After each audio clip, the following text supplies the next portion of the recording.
Yo, what's going on, everyone? How you guys doing tonight? Welcome to the nearly midnight movie chat here on Hollywood After Dark. And it's been a wild 24 hours. I think we all can agree it's been a very wild 24 hours if you are a Star Wars fan or if you are a goddamn Sonic fan. It's been a wild 24 hours. So, first things first, can we just all agree The Mandalorian is lit? It's lit beyond belief. It's such a good show. I've already watched it now 3 times. I'm not even kidding. I watched it 3 times. I caught it last night. So here's what happened last night. I was like, I'm like, when I don't, I hadn't bought Disney Plus yet. And I'm sitting there going like, do I want to get it now? Do I just want to wait? Do I want to wait till the morning? Like, when does it drop? I don't know why.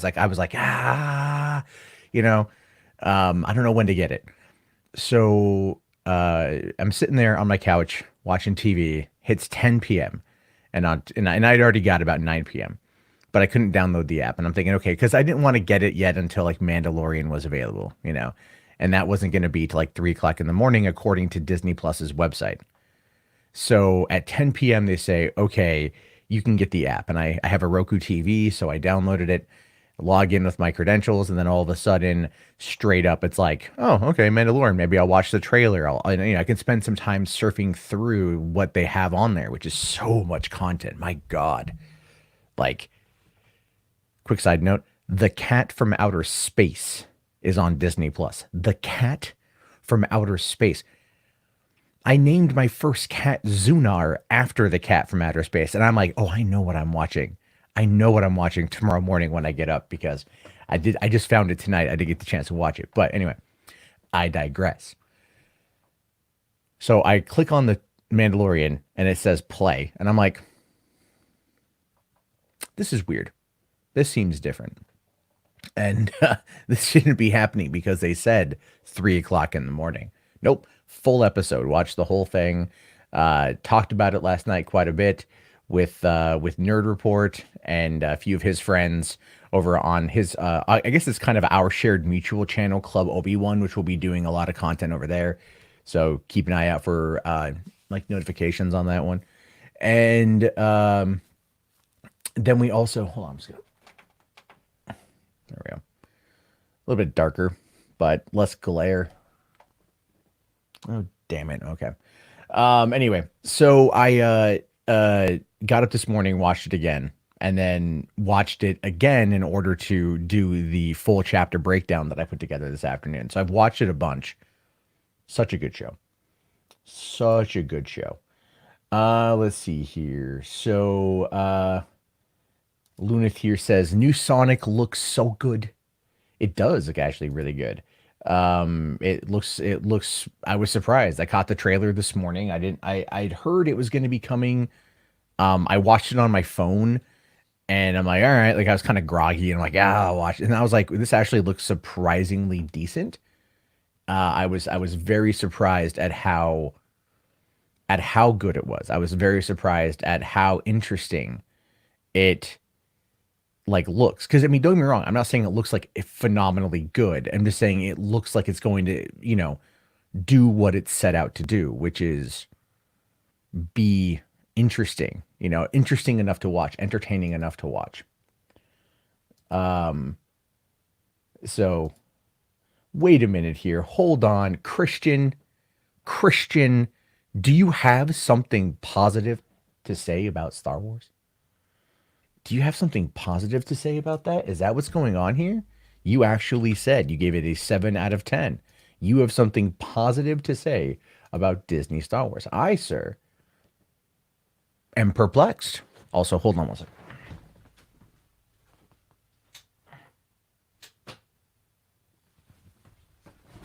There we go. That's better. That's better. I was like, man, it's so fucking dark in here. I'm like, oh yeah, I got a light. Should probably turn a light on. But anyway, what you have to understand here about Christian is Christian's been around for a while. He's a good dude. But he hates Disney Star Wars, right? Like he's always like, Disney Star Wars is trash. Like he tweets it all the time. And I know because he'll tweet it at me a lot too. And it's not a dig, dude. Like you can like it, not like it. I'm fine with that. But at least you gave this a shot and you enjoyed it. I mean, like honestly, it gets better the more you watch it. It really does. But it's super good, super good. Sonic movie looks good. Sign me up. Yeah, I want to see it. Let's see here. This week's off to a great start. Mandalorian, Sonic, and Scoob. I see. I didn't care for like the Scooby Doo trailer. And for me, it was because of the voice of Scooby didn't really feel like it fit. However, I have been informed that it's the like original voice of Scooby, Frank Welker, who is doing it for the movie. And I'm like, okay, maybe that was it. Maybe it's like he's been doing it for so long, it's his voice, but it feels so old in that particular body. And it's possible that the voice work isn't done yet.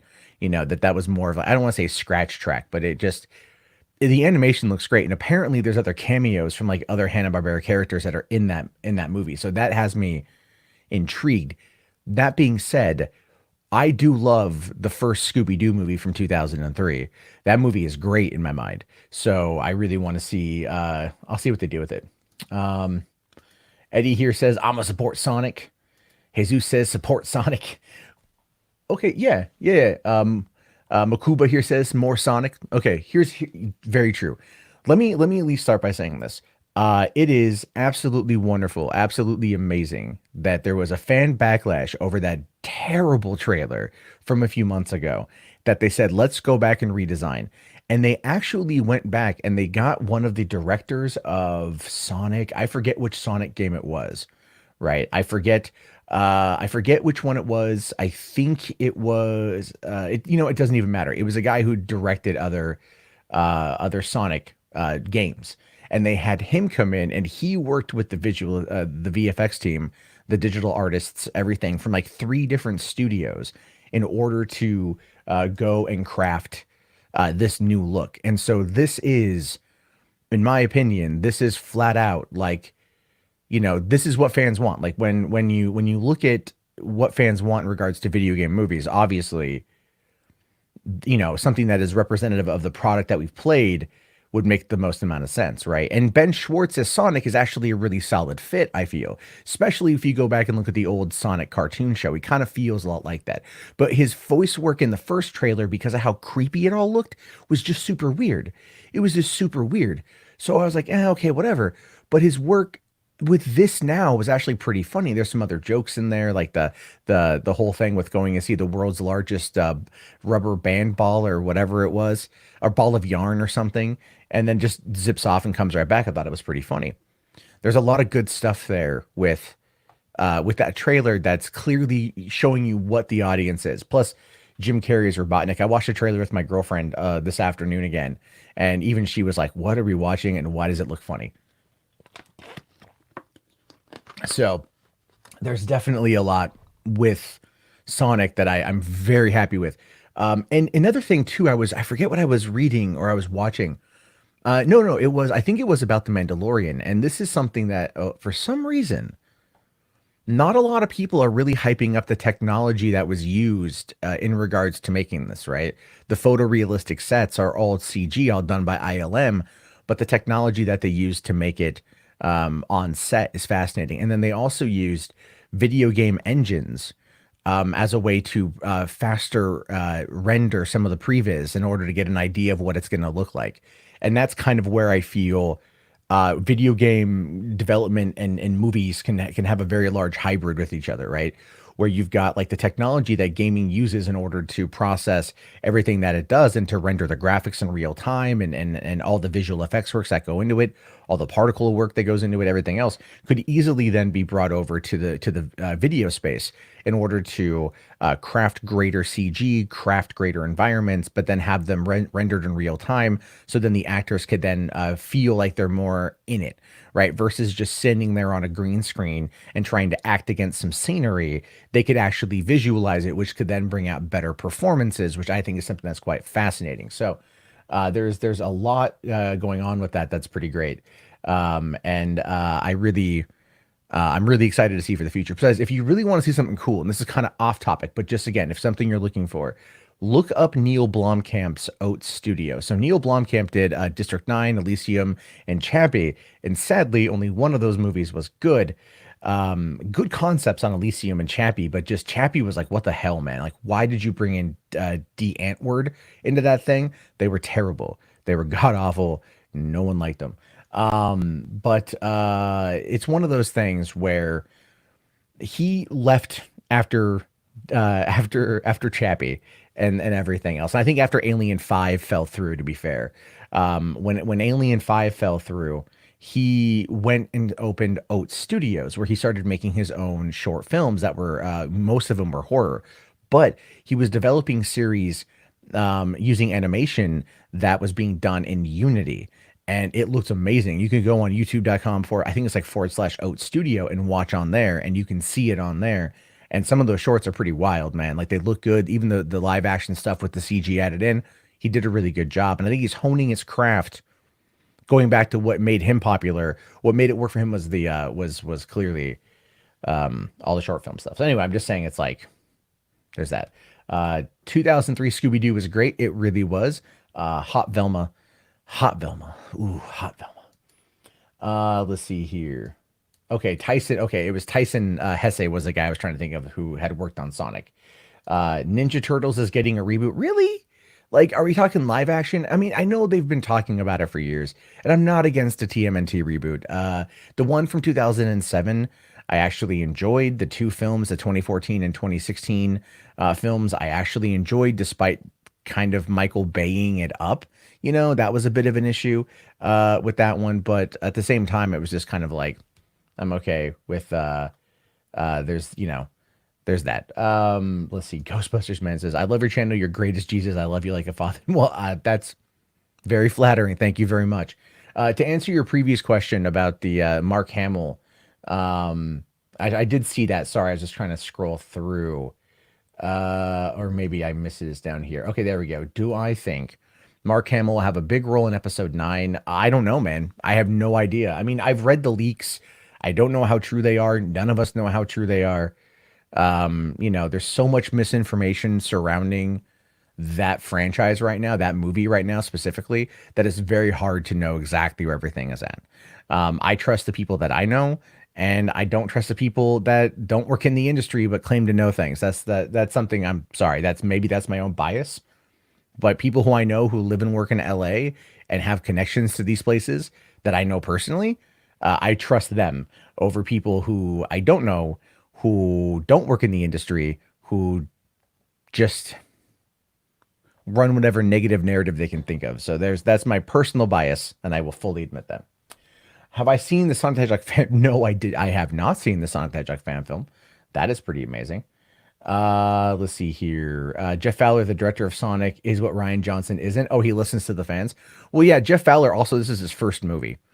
So this is Fowler's first movie, and but he is a prodigy, or protege, sorry, not prodigy, protege of Tim Miller, who is executive producing the film. So I think, again, there should be a lot of fun elements there, a lot of heart. And I do think that Tim Miller does bring a lot of heart. I mean, look, a lot of people out there didn't care for Terminator, but then I'm actually seeing a lot of people who did care for Terminator, and they felt the same way I felt, which was there was a lot of heart there. And I think Tim Miller as a director brought it. So there's that. Let's see here. Disney Plus was a perfect opportunity to release the unaltered cut of the original trilogy, but I guess not. I have a feeling it's ultimately coming, but the versions that they put out there, these are 4K UHD. In 5.1, was it something Atmos sound? Like, it's, if you have a good sound system, you're going to get solid sound out of this. Yeah, the despecialized editions would be fantastic, and I do hope that they put them out there, and I think that they will. I think that they ultimately will, but it's possible that those are the versions that TBS currently has or something, and maybe that's part of the deal that they've got. Because remember, TBS had the streaming rights for episodes 1 through 6 to like 2025 or something like that. It was like TBS had the rights. Then somehow TBS didn't, they worked out a deal. I don't know if Disney bought that at all, but the fact that you've got episodes 1 through 7, you've got Rogue One, you've got all 6 seasons of Clone Wars, you've got 4 seasons of Rebels, 1 season of Resistance, and a bunch of other Star Wars stuff on there, like the documentary, The Empire of Dreams, which I still haven't seen, and I hear it's quite good. There's a lot of Star Wars content on Disney Plus, man, and I was looking through. Plus, I love the fact that when you finish The Mandalorian on there, it recommends Empire Strikes Back. I love that. because I feel like that is what it wants you to go to. It's trying to connect you to its sources more than anything else. And I think the way The Mandalorian is, again, outside of just being a very well done show, it's setting up some serious lore, and we're going to get a lot of backstory, I think. So yeah, I'm hoping that we get to see the specialized edition. They're already out there, but I think they're going to come down the line. I just think they're going to come down the line. Frank says, "What do you think about the new Ghostbusters movie?" I think Jason Reitman is going to deliver a solid product. He, in his own, by his own admission, was the first Ghostbusters fans, and I would kind of agree with that. You know, he and I are close in age. He grew up with it because his dad directed it. He's a very solid, very talented director in his own right. The original cast is back. They've got to make up for that shit movie from 4 years ago, and or 3.5 years ago.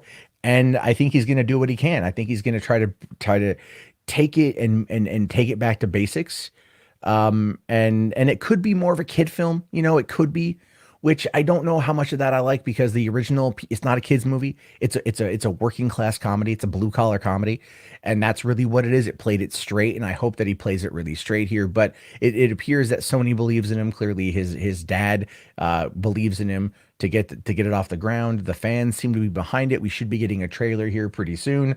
And it does appear that the core cast is back. Rick Moranis, I think, is going to be. I think Rick Moranis would come back. I do. I have a feeling we're going to get Rick Moranis in on this one. But they're going to keep that under wraps. I think. I really do. I hope, man. I hope. If they don't get Rick, I'm gonna be kind of bummed. Let's see here. Okay, Inhuman Quake. Thank you. Yeah, thank you, man. This is what I've been thinking about, right? So he says here, Sonic feels like it's a 90s film, and that is so true. And I've been kind of thinking about that recently. Like, we don't have movies that feel like that, like, where are the dumb, stupid comedies? Like, they exist, but you're not going to see something like Road Trip and Old School much anymore. You're definitely not going to see something along the lines of American Pie anymore. We went through that raunch phase, and then I feel like they've pulled it back, but we get a lot of that on streaming now from like some of the content. So there's everything. Let's see. Yeah, they did it at the Resident Evil movie games. I don't quite know where this is referring to, but I would like to see them do a I know they're trying to do another Resident Evil movie, and I'd like to see them treat it more like the game. Don't get me wrong. I think I liked the film franchise. I liked most of the films. Number 5 was still the absolute worst. It was so pointless, but whatever. It still made over $1 billion over 6 films, and people don't ever give Mila Jovovich any bit of credit for being an ass kicking, popular, heroine, female action hero. No one ever gives her any credit for that. If you ever read any of those articles, there's never any credit for that. Bob's Burgers has a release date. Really? Note that up. Burgers movie. When is the release date? July 17th, 2020. Nice, man. That is the week before Comic-Con. That is the week before Comic-Con. That's also the day that I'll probably be seeing Green Day and Weezer and Fall Out Boy. Mostly want to go for Green Day. Will definitely stay for Weezer. I'll just get super drunk during Fall Out Boy because I don't care. But July 17th. Okay, you were thinking Boba Fett, Mandalorian, but it was the blacksmith. Well, actually, it's funny you say that. I wonder if I could find the screenshot. Let me see here. Okay, you know what? I'm gonna have to find it. I'm gonna have to go and bring up the thing, because there's actually Boba Fett armor in the episode, and I haven't seen anyone cover that yet. But it's not true Boba Fett armor, but you get it. I don't know if you're gonna be able to see it. I really don't. I really hope. Let me see here. Okay. Let me see if I can find it.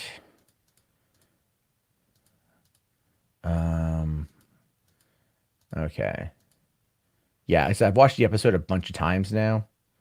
And okay, he's when he comes down. All right. That's kind of, I think, the best screenshot I'm gonna be able to get my hands on. 1 second here. I'll bring it up. It's gonna be super freaking dark. But you guys might be able to see what I'm talking about here. So let me share screen. Okay. So you can see here, if you look over Again, it's super dark, and I apologize. It's only the things I'm really able to get my hands on. So you can see the guy right there, the other Mandalorian that's right there. Because keep in mind, at this point, he's in like some Mandalorian refugee, like underground base camp sort of thing, and that's not even we don't even know what the hell that is. Um, but you can see that there's another one there, and he has like it's got a green tint, and he's got the red armor, and it looks a bit like Boba Fett. It looks a bit like Boba Fett. Boba Fett's armor. And so, obviously it's not. I think Boba's going to be dead in the Sarlacc pit, or they're just going to keep it like that forever. But that is kind of what we know for right now. Um, I just want to show you guys that one. So let's see here. How was Disney connection been the last 24 hours? I know people have been complaining about the connectivity. I had no problem with it. I watched Mandalorian a couple times today. I watched it on my computer, watched it on my TV. Showed my daughter Finding Nemo. And I mean, again, that was in like 4K UHD, which is great. I had no problem with that. And I haven't had any issues. Like my dad and my stepmom came over, they got Disney Plus too. We were spending time looking through the menus tonight and stuff. So, but I don't know. I mean, connectivity problems are something that we're probably going to happen, but I haven't seen it yet. Let's see here. Ghostbuster Man says, I like The Last Jedi, so I'm hoping that Ghost Luke or even better, Ghost Luke versus Palpatine. Um, well, okay, so I mean, I get you liked The Last Jedi, and that's fine. I think if we see whatever we see of Mark Hamill in this movie is going to ultimately be probably a Force ghost, which I don't like because if they just would have cut that scene in the Last Jedi by 5 seconds, or not done the slider fade, the fade out, we would be in a totally different world. So we'll have to see what's going on with that one. But I mean, I don't know if I want to see a Force ghost having the ability to manipulate anything. Like I understand that, like if you look at the idea of, let's say, Sith life extension, right? The life essence, they have the ability. I mean, some of them have the ability. Some of them spend their entire lives trying to get the ability to transfer their life essence into something else. And then they lie in wait until they're able to manipulate other things in order to be able to facilitate their return. And that is kind of a working theory in regards to Palpatine right now, where, and again, Popcast guys, I've talked about this. They have a great theory video out there where basically Palpatine was able to transfer his life essence into Vader's helmet, and that's what was talking to Kylo, making Kylo see dark thoughts. Because Kylo was talking to the helmet and the the Force Awakens, saying like, I will finish what you started. Even though at the end of Revenge of the Sith, sorry, the end of Return of the Jedi, Vader's gone. It's Anakin. Anakin has returned, and like that's what he dies as. He dies as Anakin. There was no more of that control. That anger was gone. Vader was gone. It was Anakin. So what exactly would be happening in regards to the helmet talking to him? We're gonna have to wait to find out. But I really do think that they're gonna find a way to like tie it in to that's how Kylo went evil, was by the Emperor manipulating him, and everything else. I could be wrong. I don't know yet. I'll say I have a month to wait till I see the movie. It says here, I love Terminator Dark Fate, but I also like Terminator 5 because I never walked out of a Terminator disappointed, just like X-Men movies. I'm kind of in the same boat. I didn't hate Genesis. I thought it was a fun, like, reimagining, and I went in blind and I enjoyed it well enough. And I've honestly I've never disliked an X-Men movie. I never have. I know a lot of people out there like to complain about X-Men movies, and they're definitely of varying qualities. But at the end of the day, I could still go watch.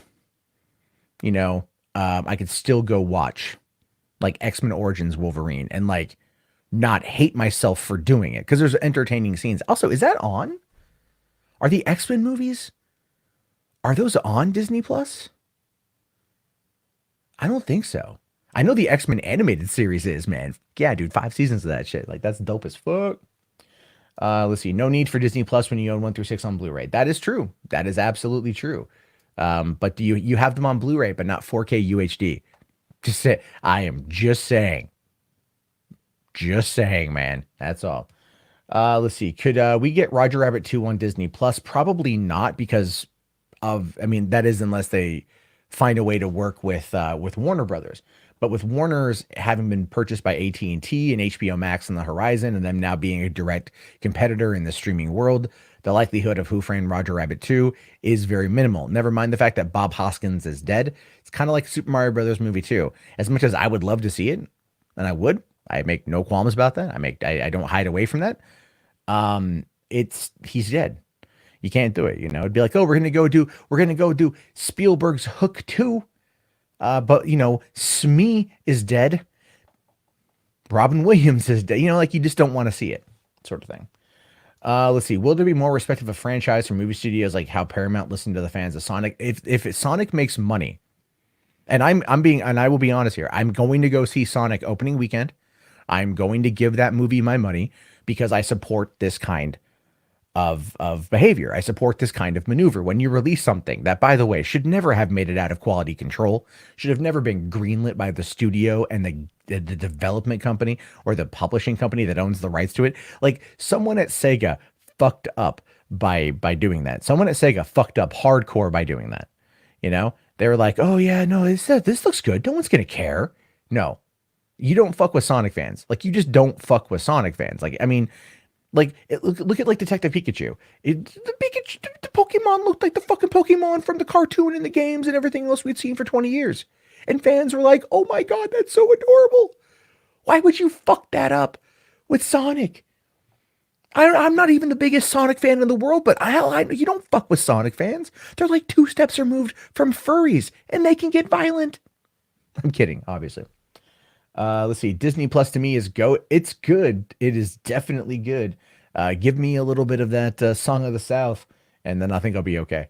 Mostly because I want this to trigger so many people if they put Song of the South on there. Let's see. D Plus doesn't have Star Versus. What's that? I don't know what Star Versus is. Hey, are you unhappy like me that the Logan spinoff X-23 is canceled? I am, because I felt Daphne Keane really did a good job in that movie, and I thought I'd love to see James Mangold come back to direct that. But it's what we got, Logan, man.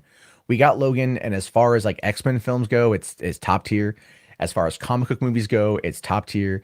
I would still argue that 2017, it's hard, like I mean, Logan should have been nominated for Best Picture. Hugh Jackman should have been nominated for Best Actor. That movie was so full of emotion, so full of heart, and so well done that I think it's kind of really dumb that it didn't get any more Academy recognition outside of Best Adapted Screenplay, which, whatever, man. But then I think also because of the success of Logan, that's one thing that kind of paved the way for The Mandalorian.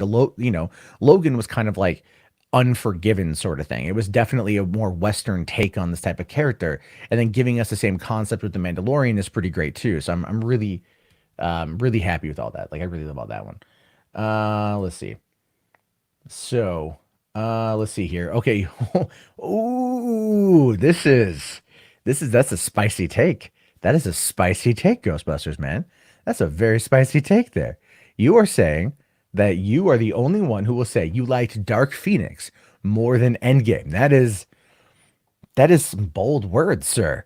I'm not mad. I love Endgame, but I also enjoyed Dark Phoenix. I still think the last like 10 minutes of that movie are like pure fucking comic book. Like when they're on that train, which was totally reshot, like that was part of the new ending. I'd love to see what the original ending was, but quite frankly, that ending was fucking fantastic. So I was in the theater going like, God damn, man, yeah, they're gonna fuck that shit up on that fuck train. Magneto gets the guns and just starts unloading on everyone. Like they get to go full ham on. I mean, when Nightcrawler went full ham, I was like giddy as shit in the theater. I'm like, yeah, it's because it's like the opening scene to X2. It's fucking dope. Okay, so anyway, Star versus the Forces of Evil. I don't know what that is. I don't know what that is. Okay, so you don't think Sega of Japan was too happy about that either? Possibly not, but they still agreed. They still approved it. That's the whole thing, Chromatron. When you're talking about the aspect of all that, they still approved it. So you gotta go and realize that it still went through the channels, and they still greenlit that shit. Okay, so can someone tell me real quick what is Star versus Evil? I have no idea. But anyway, Lewis is here. How are you, man? How's everyone doing today? I'm awake. I Yeah. fell asleep. That's what happened. I was like, cause you're like, oh, I'm gonna go live at 9. I'm like, oh, okay, and then maybe I thought I was gonna have to go out and do stuff, and then I just passed the hell out. Dude, I'm beat from last night. I went to sleep like at 3:30. Is super excited with Disney Plus. Yeah, I was up late. Here's the thing. What happened last night? This is totally true. So I get the stream with you, and I'm getting ready to go to bed. It's like 2 o'clock in the morning. I check Twitter. My brother is like, "Oh, I have a dead battery." He's like posting this on Twitter, but he's like maybe like 15 minutes away from my house, Mm. and he doesn't text me to say I have a dead battery. So like I DM him. I'm like, "Do you need me to come get you?" And he's all like, some guy said he's come back to save me. I don't know. We'll find out." And so then I had to wait around for 30 more minutes for him to like let me know if I had to drive the 15 minutes to go and jumpstart his car. Thankfully, I didn't have to leave my house because by the end of it, I'm just like I'm in bed going like, all right, if you need me, I'll come. If not, I'm going right to sleep. But that's what brothers are for, man. To help out when you need, right? I've lived in my house for 2.5 years. That motherfucker has not come to visit once. Really? Not my house. Not my house. Like my other brother, our other brother, his older brother had to come over last night, and because it was funny too, because I was like, Jedi Fallen Order comes out on Friday, right? Yeah. Yeah. Are So you gonna get it? oh yeah. So what it was is I'm all like I had a couple of expenses kick in that like kind of cut into my like surplus cash for fun. And I'm like, oh, I can't. Can I afford the 60? No, I'll hold off. Whatever.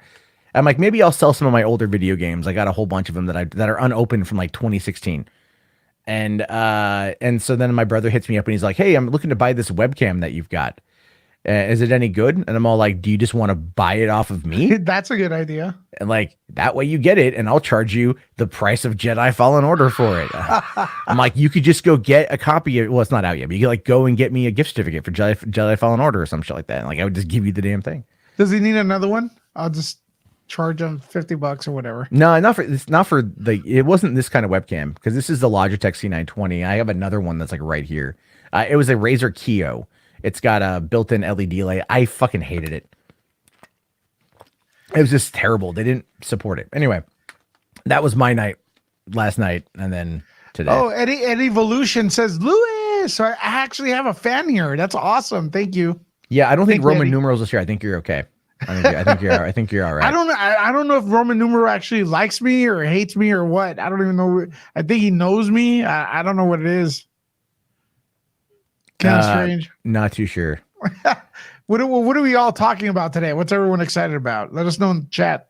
Yeah. We were talking about Mandalorian. Yeah. Which now I know you've watched it a few more times.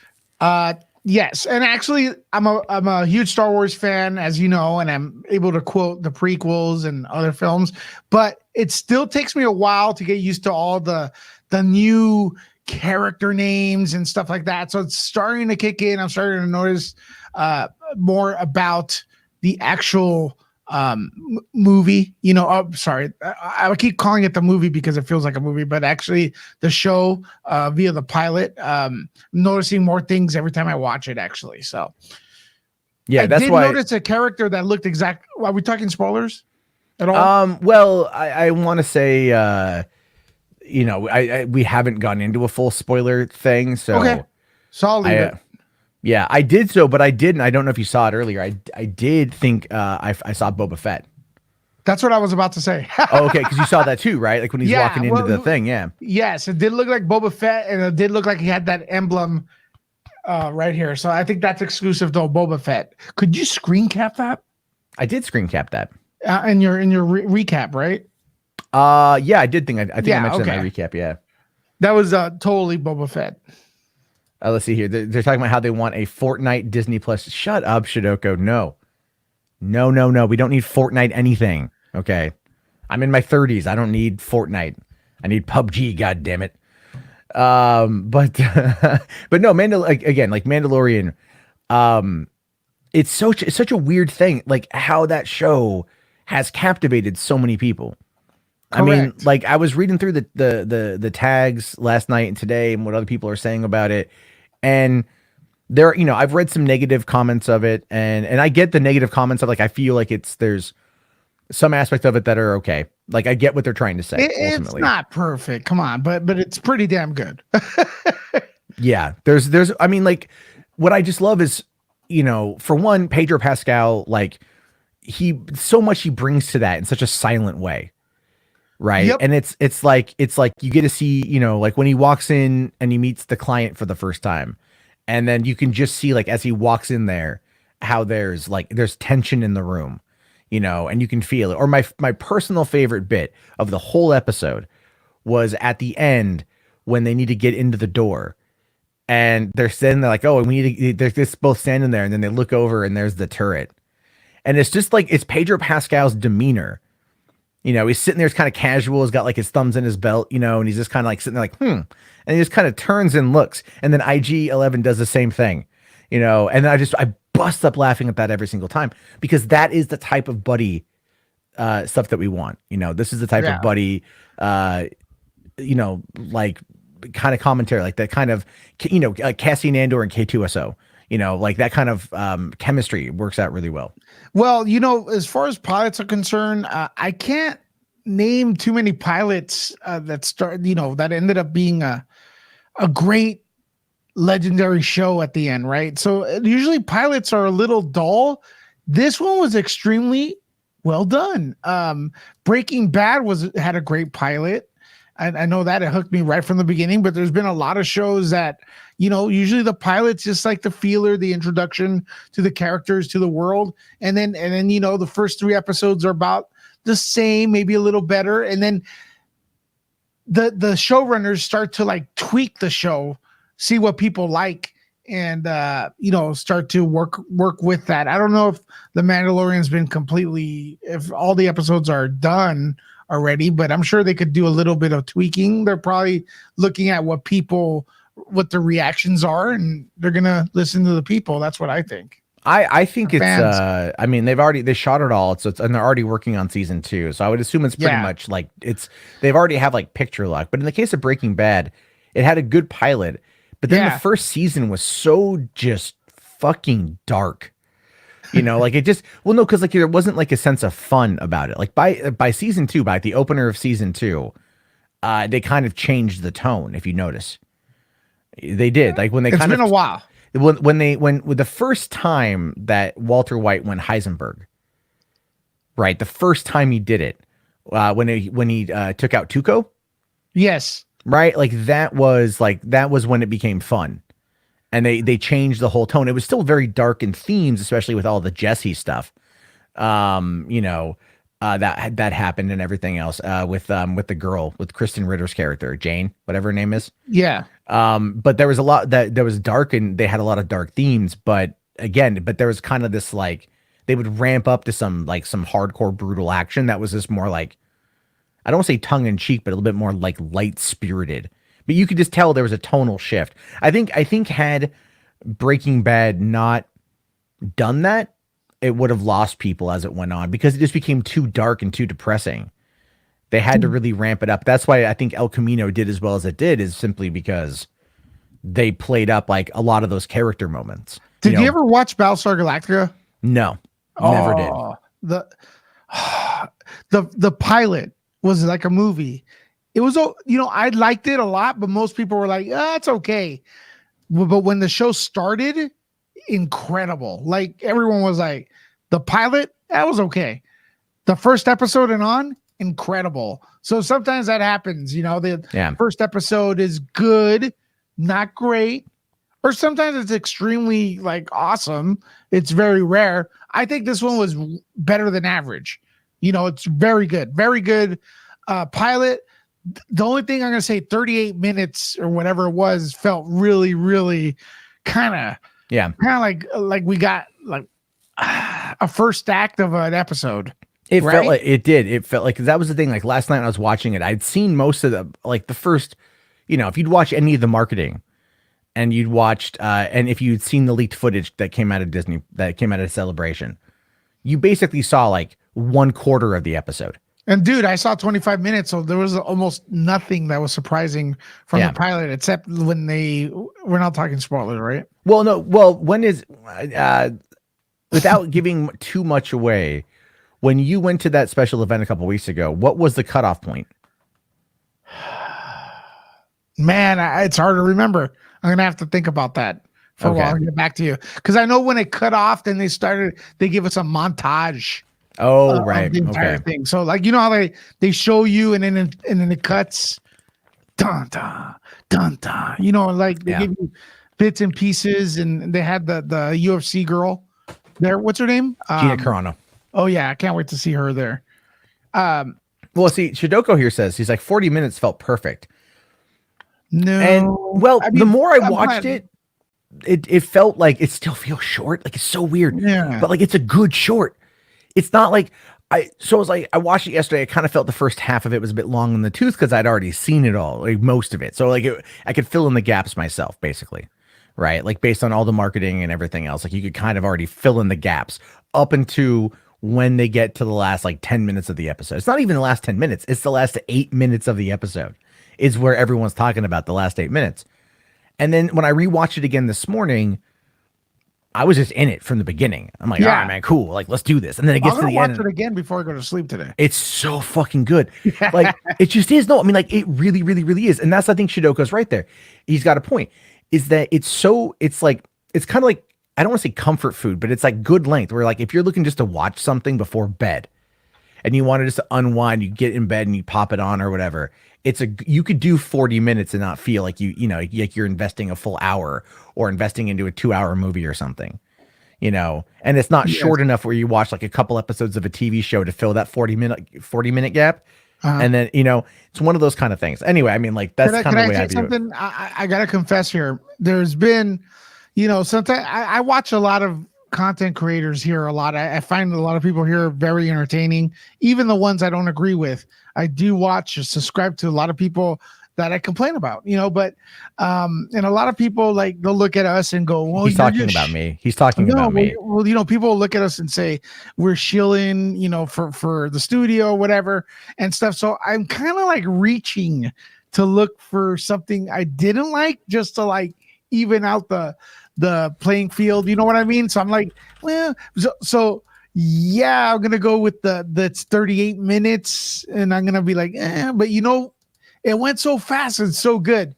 I like the music too. There people saying that the music didn't sound Star Wars-ish, and I thought, look, especially that scene where I almost said Boba Fett, where the Mandalorian lands on that planet, like that huge sound, the music that struck. It was awesome, man. I mean, the only thing, okay, so if I find something I didn't like, it's probably the CG on those creatures. Oh, the blurgs. Yeah, that was a little bit weird, but that actually grew on me the more I watched it. Yeah, because it felt like because it was a mix of practical and CG, which I like. But here's the thing.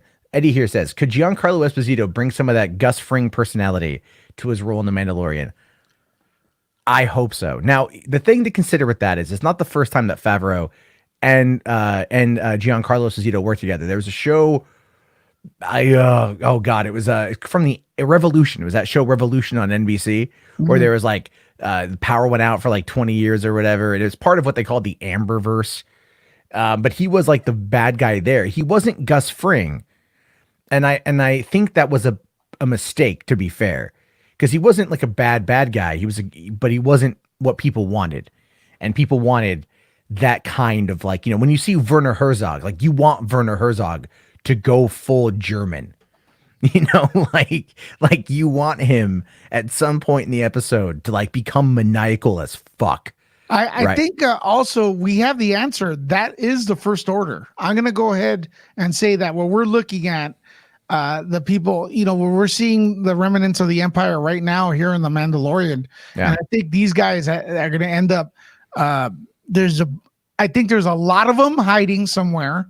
And I think they're gonna the ones we're seeing are eventually gonna take that Imperial equipment to them, or they get the equipment from the remnants of the Empire. And I think the First Order is gonna rise from this. And I think that spoiler at the end is them trying to, how would I say, stop the Force from coming back, or they know the Force had something to do, or the light side of the Force had something to do with their fall, so they're trying to get rid of that thing they find at the end. You know what I mean? Kind of like revenge or vendetta against them, or they fear that thing. You know what I'm talking about, right? Yeah, The I think green.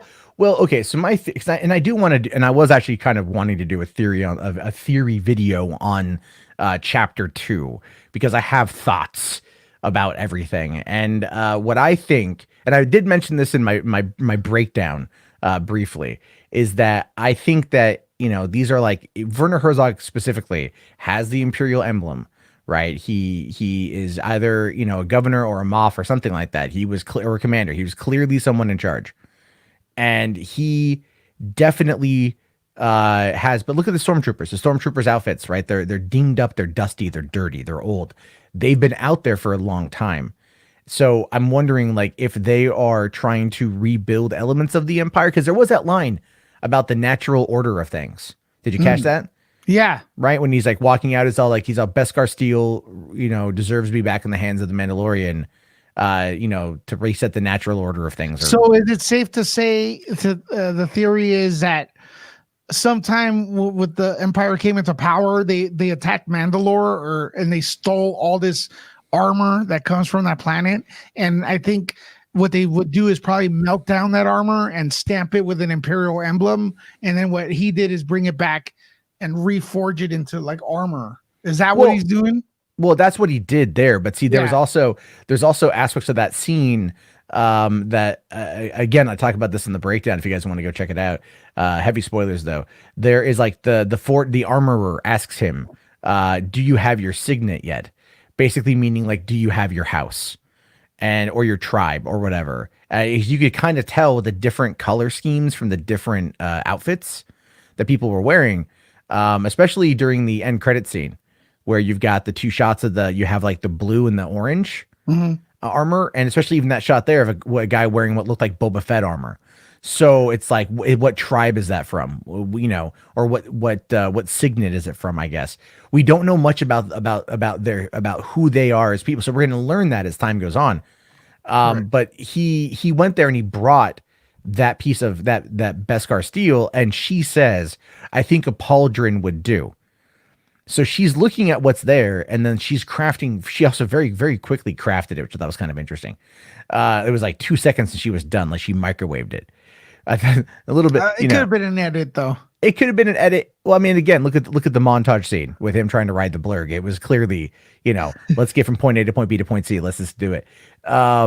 But it was fine. I didn't mind it. It gave us a quick backdrop with him with the flashback, and then there was that. But anyway, she chose what she was going to make him. And then she says, this is very generous.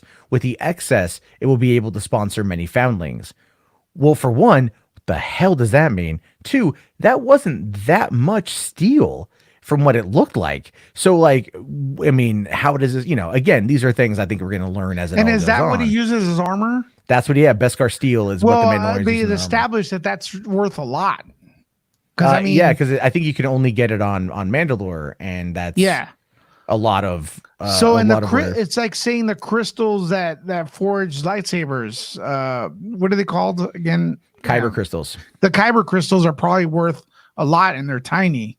Well, I mean, that was the thing too. Like if you go in Rogue One, they were mining for Kyber crystals. Yeah. Because that's what they used to power the Death Star.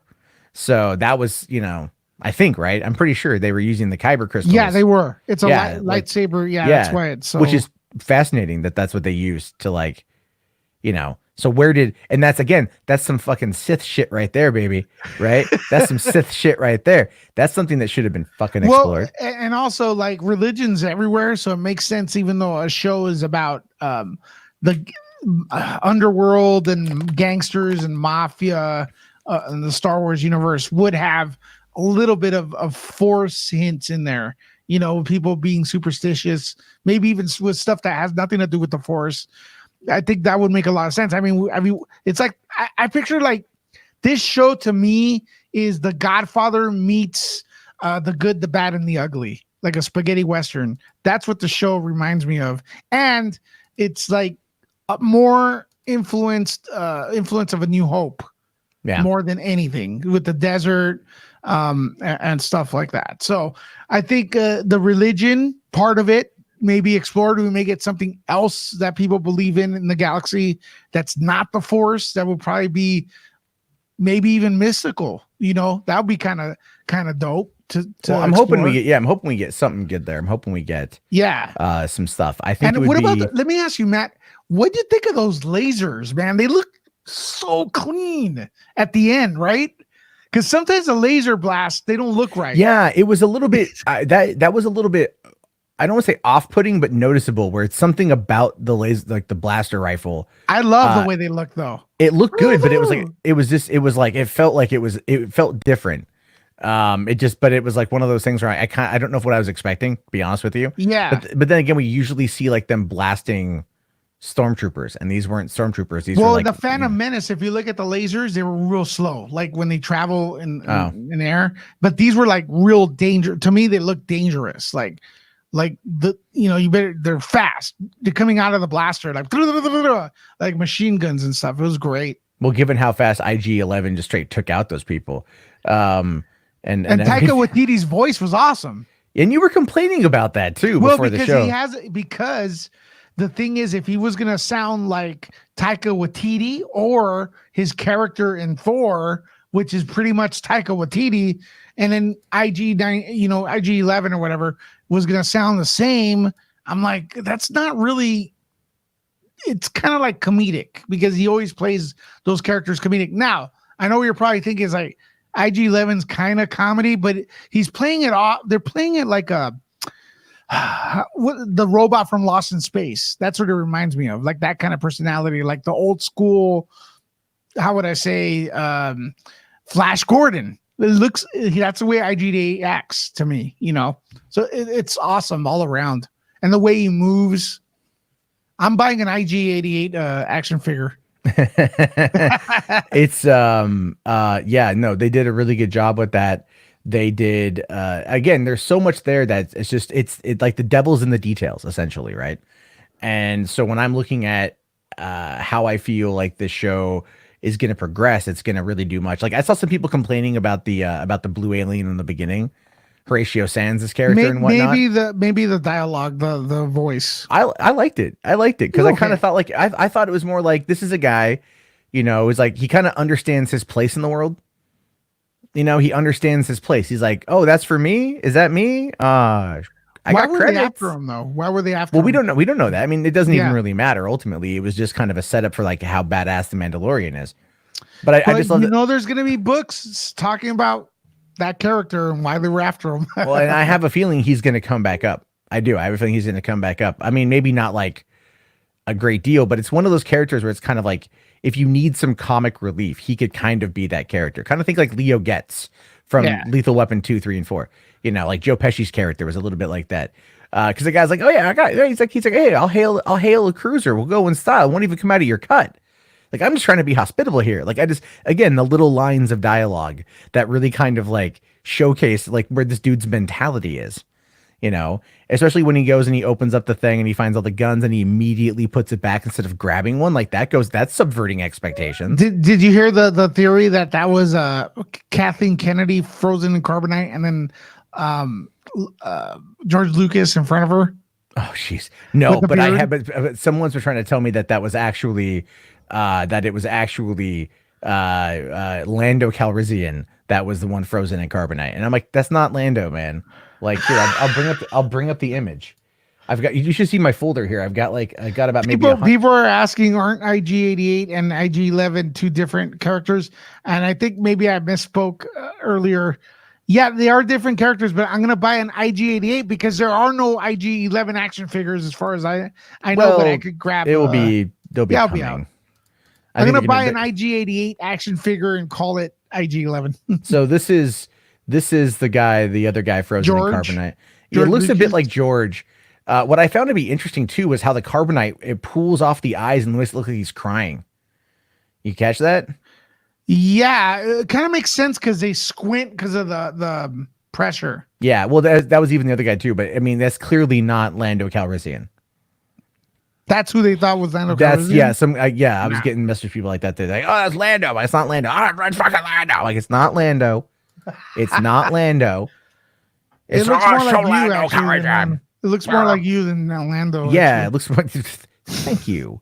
Fat representation on Disney People Plus. were pissed because there weren't any women on this episode. But I noticed that. yeah, but I there did are. notice They're that. coming. They're coming. Well, I mean, like, yeah, well, yeah, Gina Carano's, awesome actors. there's Yeah. like, yeah, they've got. But I noticed that. I'm like, there's like no women in this episode. You noticed that? Except for the armor. The armor is a woman.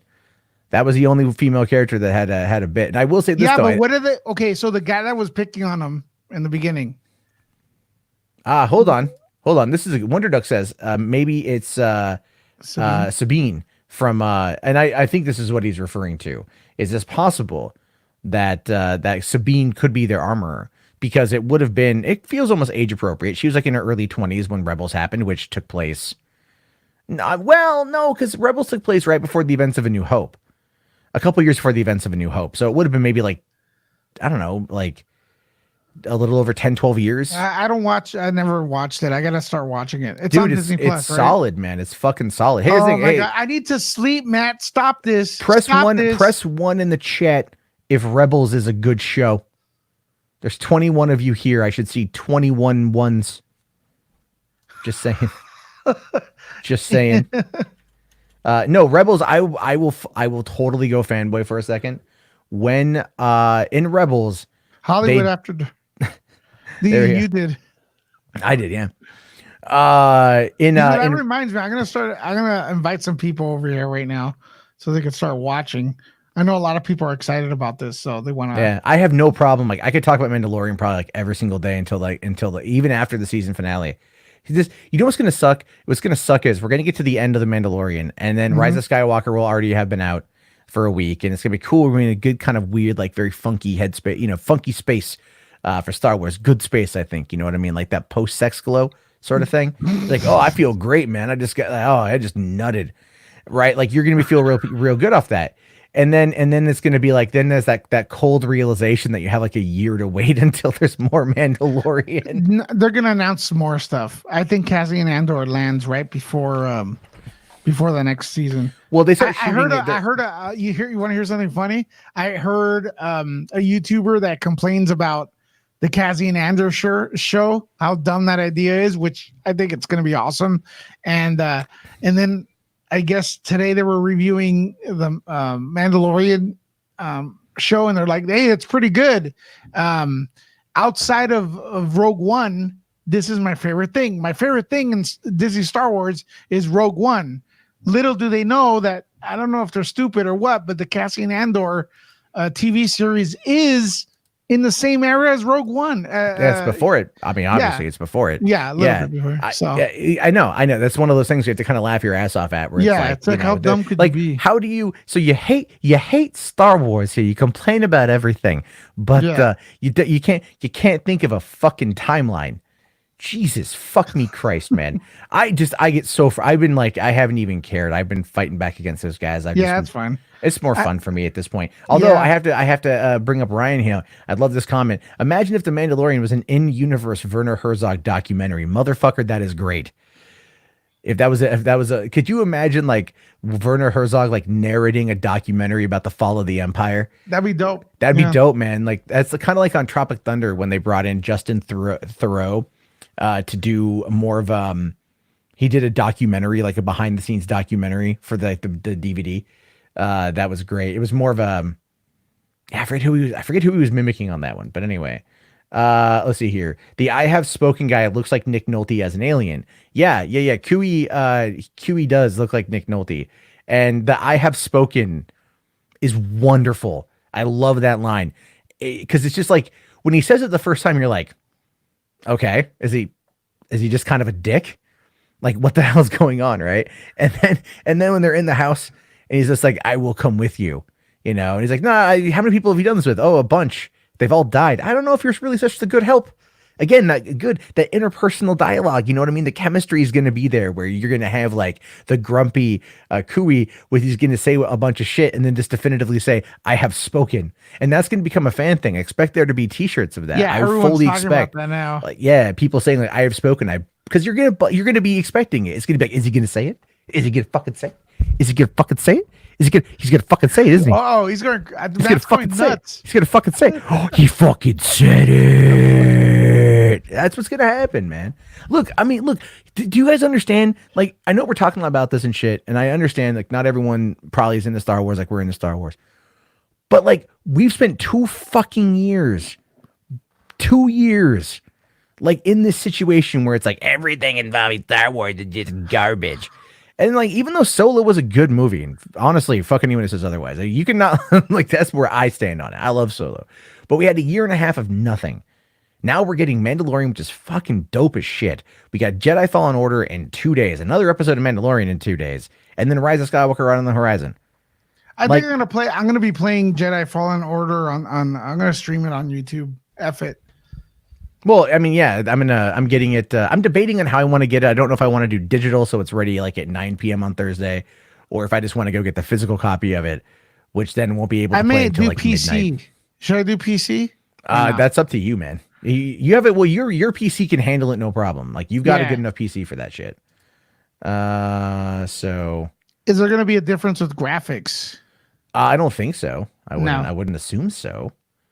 Okay, hold on here. There was a hold on. Inhuman Quake says Star Wars, Rebels, Clone Wars, Resistance, best series. Their animation shows are really good too. And I like Resistance. I do. I like Resistance. Resistance is one of those things where it's like it's a kid show. It is, but like the more you watch season 1, by the time you get to the end, you're seeing like, oh damn, like I mean, like there's that big thing at the end of season 1 was dope as shit. Plus you get a lot of info about like the First Order and what they're doing. And the way the First Order operates here, Lewis, just to give you an idea, is like they essentially are like, you get to see more of how they're trying to operate on the Outer Rim and how they're trying to build up support and how they're trying to do things. And it's actually really interesting because it does give us a bit more insight into the First Order that the movies have. And I will say, they've kind of failed to really sell me on it. I can understand the Empire right at the back. Like, oh yeah, Nazis. They're space Nazis. Yeah. Like I get that. I get they're fucking space Nazis. I get that. Okay, I can get behind that shit. This one is just like, so what are they? Are they space neo-Nazis? Like what is their end goal? I mean, but that could also be, but that Werner Herzog line of like returning things to the to the natural order of things. That to me, I think is the impetus of what the First Order is attempting to do. Is they're not attempting to be something different. They're literally just wanting to be the Empire 2.0. I think he's BSing the Mandalorian. I don't think he's BSing the Mandalorian. I think he's trying to tell. I think he's trying to tell him stuff that he wants to hear, like the natural order of things. This metal is Mandalorian. It belongs to them. Kind of like, since he's Imperial, trying to say, hey, you know what? We gotta. I know stuff was rough for you guys during the Imperial era, but now things are being restored. Here's your precious armor or whatever that comes from your heritage. Yeah, but you're also looking to like build support, because if they're talking about the Great Purge, if I recall, the Great Purge is like the Jedi kind of fucked over the Mandalorians, and if it's trying to sell them on like, you know, we're gonna restore things to order for you, but we could use you guys as our, because we don't know where anything is with the Mandalorians. All we know is that they have an underground like base place that no one knows about that place. No, because if you watch the scene again, like he's walking around and he kind of like makes sure like he's not being followed, and then he goes down and he's walking. Yeah, but he's a Mandalorian though, so people would see like, hey dude, there's a Mandalorian. Like people would see it, but it could also be one of those things where it's like they just maybe keep out of the way. To me, I don't know. I gotta see where it takes it, because I didn't get the vibe that he was trying to hide his. It's maybe not they're trying to hide, but it's like, you know, they're also very private. That could be more what it is. Like let's see. Yeah, go ahead. TNT Freeze here. I hope we get to see Kuil and IG-11 again. Oh yeah, you totally will. Kuil is going to be, I think, a main part of the show, because there's a scene in one of the trailers where they're in the Razor Crest. Again, did you catch that with the Razor Crest? There was that line giving us an idea about how poor Mandalorian is. Because he's a bounty hunter, but he doesn't make a lot of money, right? So in the beginning of the episode, when he catches the first guy, and that guy, again, I love that awkward exchange of like trying to make small talk with somebody who has you're kind of like captured. I kind of Yeah. equated it to Midnight Run with Charles Grodin and Robert De Niro. That's kind of how I viewed that scene. And he's just going like, oh, Razor Crest, this is a pre-imperial era. So that tells you, for one, it gives you about as old as the ship is. It's a recognizable class of ship, but it's an older class of ship. So that to me is very fascinating in regards to how, like of just what position, the Mandalorian finds himself in. So that's interesting. And as for IG-11, oh yeah. Taika Waititi. I mean, according to IMDb, Taika Waititi's only in one episode. But if you listen, again, got to listen to the dialogue. This show is all about the dialogue. All the details are all in the dialogue. Again, my breakdown video, I go through a lot of it. But there's a line when right before the end of the episode, where they're like right before they break down the door, where they go like, oh, Mando says, oh, you have a pretty nasty blaster shot there. He's like, oh, running a diagnostic. It didn't hit my central wiring. I'm fine. So it's like, okay, well, where's the central wiring? I don't think it's in his head. So, he'll be able to come back. Because if you go and you bring this up, and I think I brought this up last night too, let me bring this up. I'm loading up Disney Plus right now. Okay. Okay. So if you come over here to the Disney Plus website for this, you can see that IG-11 is right there. Like, he's in the promotional material. They wouldn't just have him be in one episode if he wasn't in more of it, So Are those TIE fighters? Those are TIE fighters. Yeah. Did you not see the trailer where like he jetpacks, he connects his grapple to a TIE, and then he's getting pulled up by the goddamn thing, and then he ends up like jetpacking. He has a fucking jetpack. He's gonna get a jetpack, ladies and gentlemen. That's so cool. I'm just it's good to be a Star Wars fan. I keep saying that, and I love comments like, it's not a good time. It's totally a good fucking time, dude. Everyone's losing their shit. Come on. We're getting like, how many episodes is this? 8? 8 episodes, yeah. Yeah, so that means we're getting like 8. We're getting like 4 Boba Fett movies, kind of, right? Doesn't everyone like Boba Fett? Yeah. Okay, let's see here. So I just want to kind of go through some comments, because I feel like we're kind of ignoring the people here. I don't want to do that. No. Eddie here says, if we don't get a Vader Maul lightsaber fight in Kenobi, then we should get it in a potential Crimson Dawn Maul series. Now, I don't know. I have a feeling Darth Maul is going to show up in Kenobi.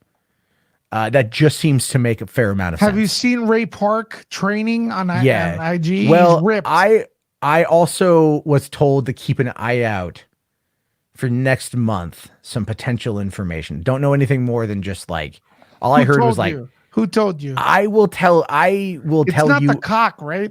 It was not no, I will tell you off air, but I'll tell you off air. Mostly, and it's like, it's again, I don't know. This is like, I was just told, like, be on the lookout for next month, more information coming out. Like, that's all I heard. Sweet. That's for other shows. Cause I don't, because that's the thing is like, Bob Iger just said, we're going on hiatus for 3 years, right? They don't have a movie in play right now. But after the reception to The Mandalorian, I don't think they cared, if I'm being honest with you. Like, they're going to make more money in the long run by pleasing Star Wars fans on fucking Disney Plus. Cause for what, $7 a month over the span of a year, or $70 for a year, whatever you paid, $140 for 3 years. Yeah. Right. How much would you spend on a Star Wars movie in a 3-year period? You would maybe go twice in the theaters. Right. So let's say it's like $40 to go twice. Yeah. That's a high end, and then you'd maybe buy it on Blu-ray or something. That's maybe like another $20-$40 or whatever, depending on where you get it. So you drop maybe like, in the span of a year per movie, maybe like $50.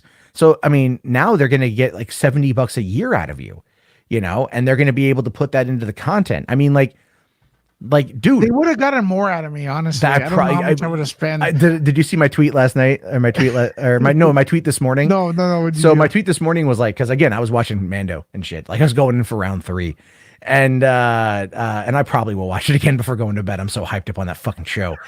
I don't care. I texted you this morning, I'm watching Mando again. Then you sent me, you called me a nerd, and then he sent me a picture of him watching Mando too.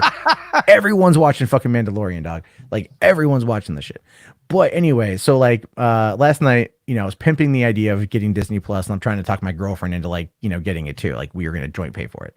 Yeah. And she's like, oh, okay, like, what is it? So I kind of explained it. And then we spent like the reason why it took me forever to get to my review on Mando last night, get on your stream, was because we were going through the rest of what was on Disney Plus. And then she looks at me, she's just like, this morning she goes like, yeah, it was a good investment. She's like, this is a good investment. Yeah. And so the joke, I said, I said, this is a good investment. My girlfriend on Disney Plus. And then I'm all like, Mandalorian round 3, me as she walks out the door to go to work. Like, well, they're gonna make all this money because Disney Plus is the perfect babysitter. hey, send Jeffrey the link. We'll talk to Jeffrey. Jeffrey, we're sending you a link. I just want to ask Matt real quick.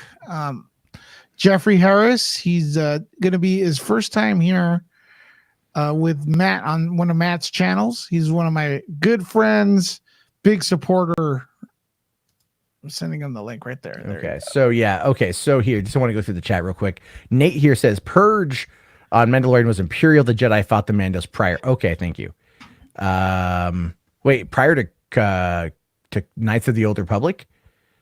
Is that not KOTOR? Is that, I don't know. Is that are you talking the MMO or are you talking the BioWare game? You'd have to, it's been so long, so I just need to know that. Curtis here says the IG series has their central processing core in their torso. Okay, so Headshot doesn't do shit. Hollywood here. Okay, this is Jeff's Tizer in the trailer. And Human Quake here says, which animated characters will we see in The Mandalorian that Dave Filoni teased? I think we're going to see I think we're going to get some characters coming on in. I think that in the EU that happens post everything with Return of the Jedi, which is where a lot of the EU went, where those few years post Return of the Jedi, right, with Anakin and Leia's kid and everything else. Mara Jade, Luke's kids, everything else. I think that's what we're going to get. Doesn't that seem right to you? I think, well, you know what? I think they're going to stick with who we saw in The Empire Strikes Back when Darth Vader was asking for help to find the Millennium Falcon. I think all those characters are in play, or a different version of those species. I don't think they're really going to get too much into like what you're talking about, because I think that's material for standalone shows. To tell you the truth, McClunky, everyone. I'm feeling very McClunky. McClunky. I watched that. Yeah, it's not the first time that they've tweaked that scene. I don't know why Han just can't. No. The McClunky is entirely new. McClunky. Well, explain what it is, Matt, because like some people don't know. McClunky. Yeah. It was just Han shot first. Everyone knows Han shot first, and that's fine for Han to shoot first. Yeah, I understand why Lucas wants to change it. I get that. You don't want your I don't. Well, he doesn't. The way he views it, I think in his mind is that it kind of makes Han not the hero. Like Han is the aggressor. I mean, but no, he's got the guy's got a gun on him. Han's a scoundrel when we meet him. He's a pirate. Yeah, but I think he's an anti-hero. It's on. Jeffrey's here. It's on. Characters have to change over the course of a story. By the end of the movie, he's a different person than when we meet him. Yeah, Matt, it can't be much worse than what Darth Vader did. Darth Vader killed kids, destroyed a couple planets, and he still got the girl. McClunky. So it's character. Well, did Vader say McClunky and then destroy Alderaan? Okay, McClunky. So you know what the story is, right? With that? Yeah, I know this. Yeah, Lucas actually edited that. Yeah, this was this. Well, they're saying that this is from the 3D re-release that was going to happen. That's because they did the Phantom Menace re-release in 3D, and I don't know why. Again, I mean, like, why you would sit there and start with like the lowest rated movie, like, oh yeah, we're gonna do a 3D thing because Lucas got it in his head that the right order is episode 1, 2, and 3, 4, 5, 6, but the real order is the way they were released, because then the surprise of I'm your father has no effect if you watch it in episode order, so it doesn't make sense. McClunky. It's definitely it's definitely one of those things where, like, Lucas should not have done it like that. He should have totally gone with A New Hope. I mean, look, all Disney has to do at this point, I think, to really retain Star Wars fans, is release the specialized editions on Disney Plus, which I think they will. The McClunky thing makes me even more glad that Lucas has nothing to do with Star Well, Wars no, anymore. this is what happened. This is what happened. Ooh, that's some spicy takes. Well, it's the truth, though, man. That's a It's the truth. spicy. That's what no, I it's- believe. You can This is believe what what you want. That's a happened. spicy take. Bob You- Iger sat down with Lucas. He Good. goes, "Listen, I say want good riddance to George Lucas. All right, That is listen, that's fighting words, man. That's listen, people Jeffrey, are gonna hold like on, that here, at let all. me get this Phantom out. Menace, you can bring it. I don't care. Like the Phantom Menace are the same type of schmucks who would probably complain about Greedo's shoots first. And what do they have to? What I want to know is what do they have to say about McClunky if that's Lucas's idea? I don't know, man. I haven't watched any of their coverage on McClunky yet. Hey, I've been. listen, they today don't was know an what off that day. is, though. They don't watch Star Wars. They just complain. Hold about on. Hey, Inhuman. He Just says complain about Kathleen Kennedy. thanks for coming in, man. Really appreciate it. I'll talk to you later. All right, bro. Have yourself a good night. Thanks, Brad. So yeah. So okay. Anyway. So this yeah. is what happened. Bob Iger sat down with George Lucas. He goes, "Hey, listen, I'm going to give you $4 billion plus for this, but I like your ideas, right? So we may use them. Give me an idea for The Force Awakens." And Lucas looks at him and goes, "Look, I've been writing this for a long time. It's 20 years I've had this idea. Okay, what is it?" Bob Iger's asks, and he goes, "McClunky." And then Bob Iger goes, "We're not using his shit." He just I just want to know. I just want to know, like, where the hell McClunky came from. Like, that's again. Apparently, there's No, I know it came clip. from. Like, yeah. Go ahead. There's another clip with Sebulba saying it sounds like Makalunky or Makalunky or something. Okay. there was no So subtitle. in the Phantom Menace, So is it just like? Is it just one of those like it's galaxy-wide expressions of you know, like damn you, McClunky? I mean, I think a lot of people. McQueenie made it sound like this was sort of like a joke he Who? put in there, Drew McQueenie? formerly of Hit Yeah, Fix no, I and know. April Moods. I've met him before. That's the tweet. That's the tweet I saw. Oh, okay. Well, He said like George Lucas planted a landmine like a number of years ago, and now it's just getting set off. well, that would make some sense because George Lucas does believe that you never quite finish the project. It's always, you know, It's it an can be ongoing tinkered. thing. I have, And that's fine. And that's fine. I don't mind that at all. I think when I look at something I mind like, it. well, I get, yeah, but it's like at the same time, it's kind of like, I mean, well, okay.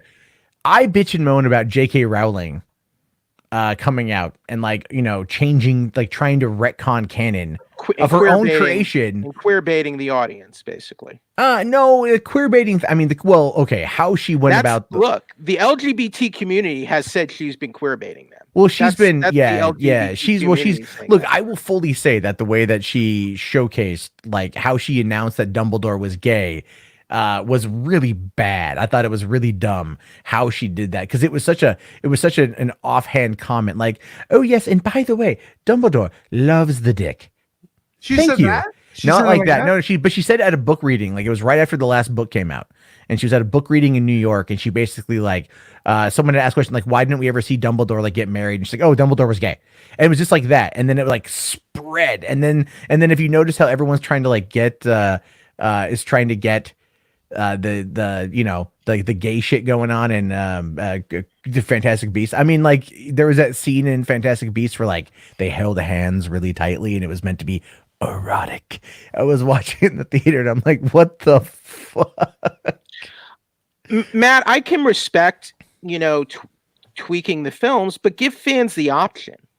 Give Well, fans the choice. yeah. I think they should do the I mean, if you want my honest opinion, if they were going to sit there and say, would you rather watch the despecialized editions or the special editions? I would watch the despecialized just because that's what I grew up with. I sent you that link, right, of the guy who's working on it. Yeah. You sent me. Yeah, I know you sent it to me. I was out driving around. I didn't get a chance to watch all of it. But. Watch it. It's very interesting. This guy went ahead and got the most high definition source he can. It actually has is working on a 4K version of the despecialized edition. But now, since Disney Plus released them in 4K, he could use that and put all he has to do is put in the original scenes. Well, there we go, and make your job a lot easier. Yeah. But then again, it's like, how are you going to release it for people to see it? Because it's, you know, the House of Mouse is going to come down on you like the, you know, real bad if you get in their way. I think Disney's going to release. I think so too. I think they're going to like. It just makes sense to will. do it. And no, it makes sense because it's like, for one, fans, like, I think fans are going to be like, hey, listen, why don't you do this? And they'll be like, all right, cool. You know, I mean, like, we could start a petition. Lucas, I mean, I'm not. I'm just speculating here. My guess is Lucas is not allowing it to happen when he sold the company. It was probably one of his edicts. I don't know. Because why wouldn't Disney do it? It would make money. It would make money for sure. Well, because time, it's not done yet. You know, it's not, their trilogy's not even done yet. I mean, it was reported back in 2016 that a 4K restoration print of A New Hope was already finished. Yeah, and it was Gareth Edwards who reported that, right? No, it was in an interview with Little White Lies, Gareth Edwards said this. So yeah, that's what I said. Yeah. Okay. So yeah, it's been apparently been around for a few years. Well, but was it the special or original? It's not.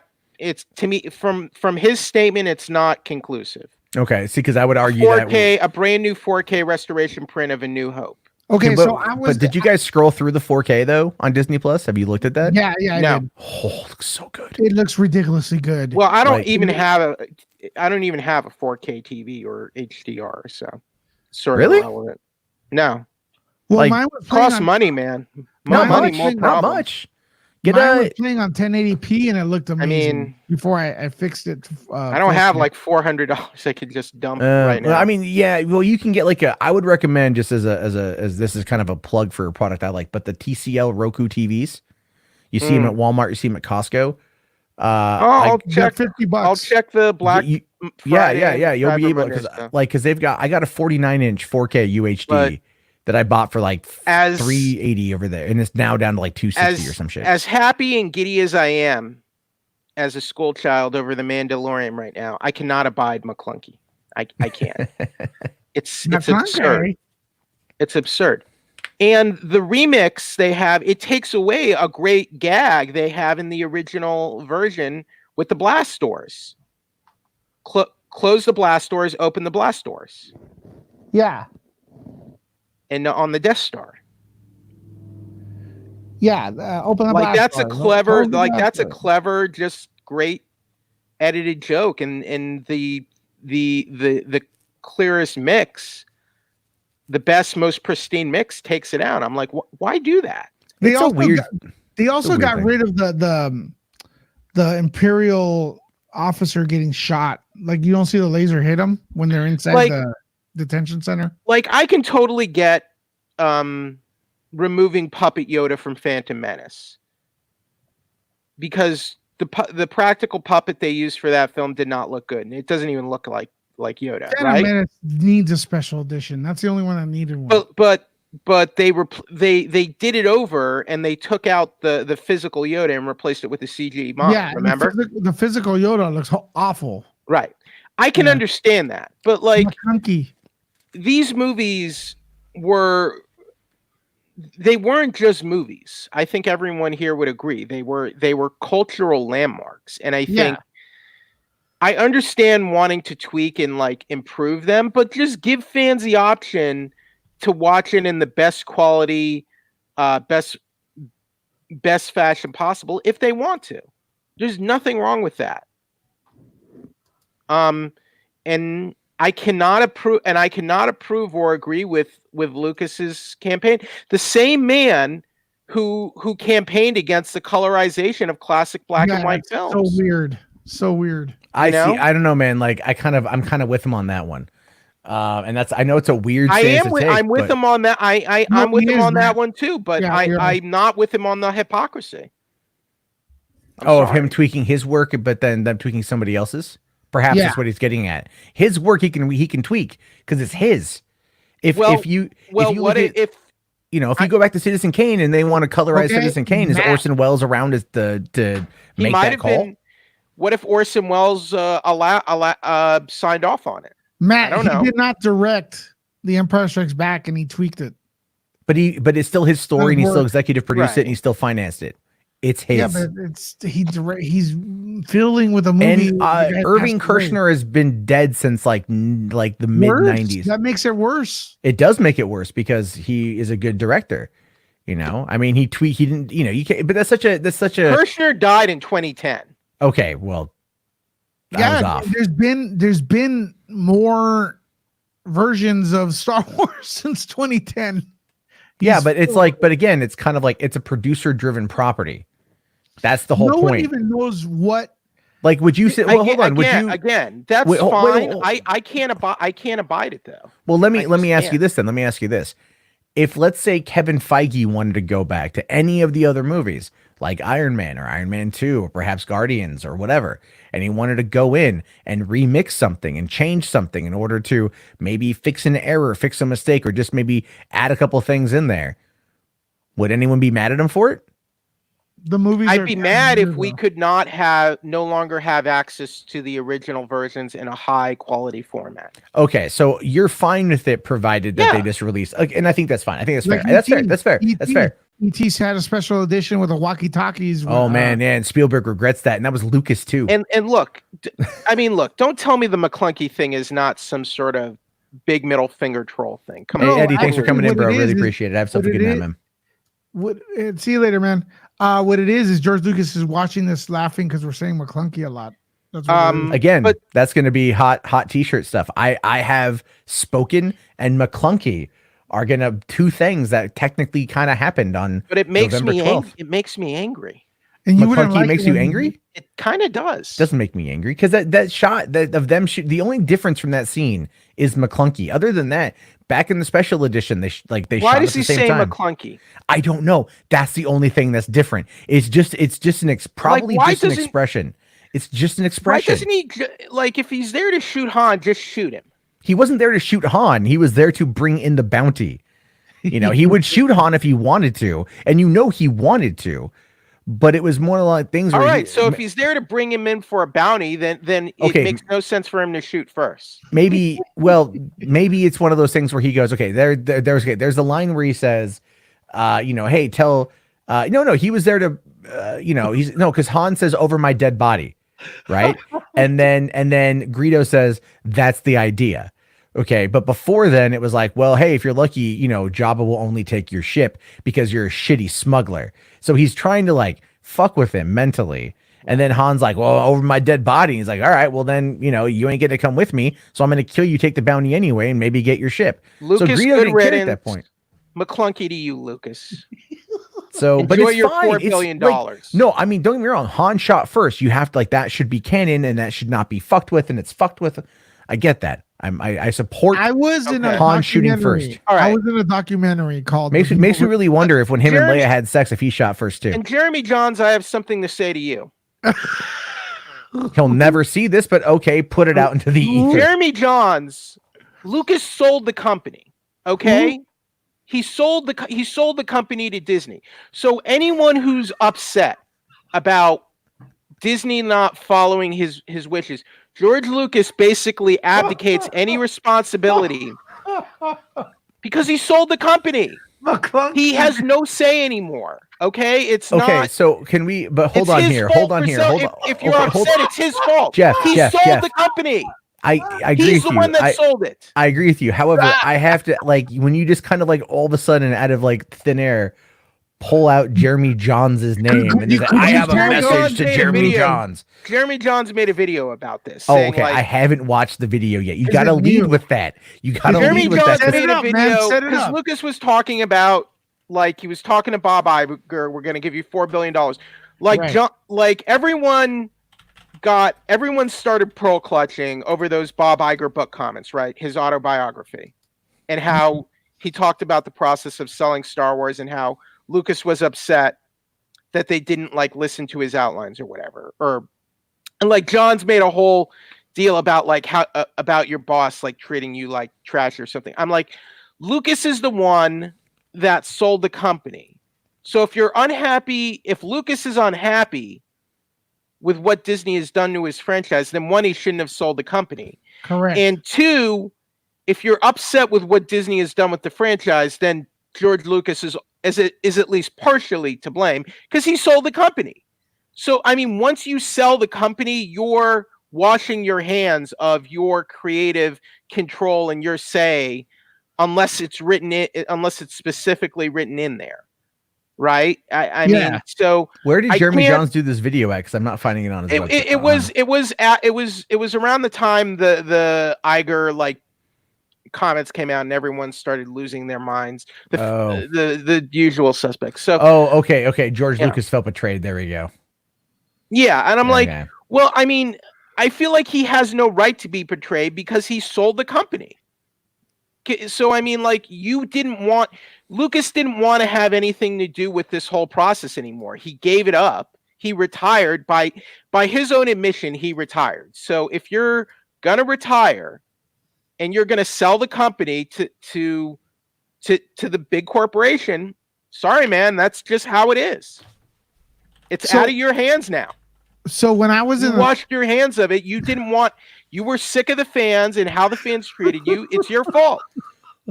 Okay. I was in a documentary called "The People versus George Lucas." You guys remember that one? I saw it. I know of it. I haven't seen it. So the director told me that they called Lucasfilm and they told them that the original version of the movie does not exist anymore.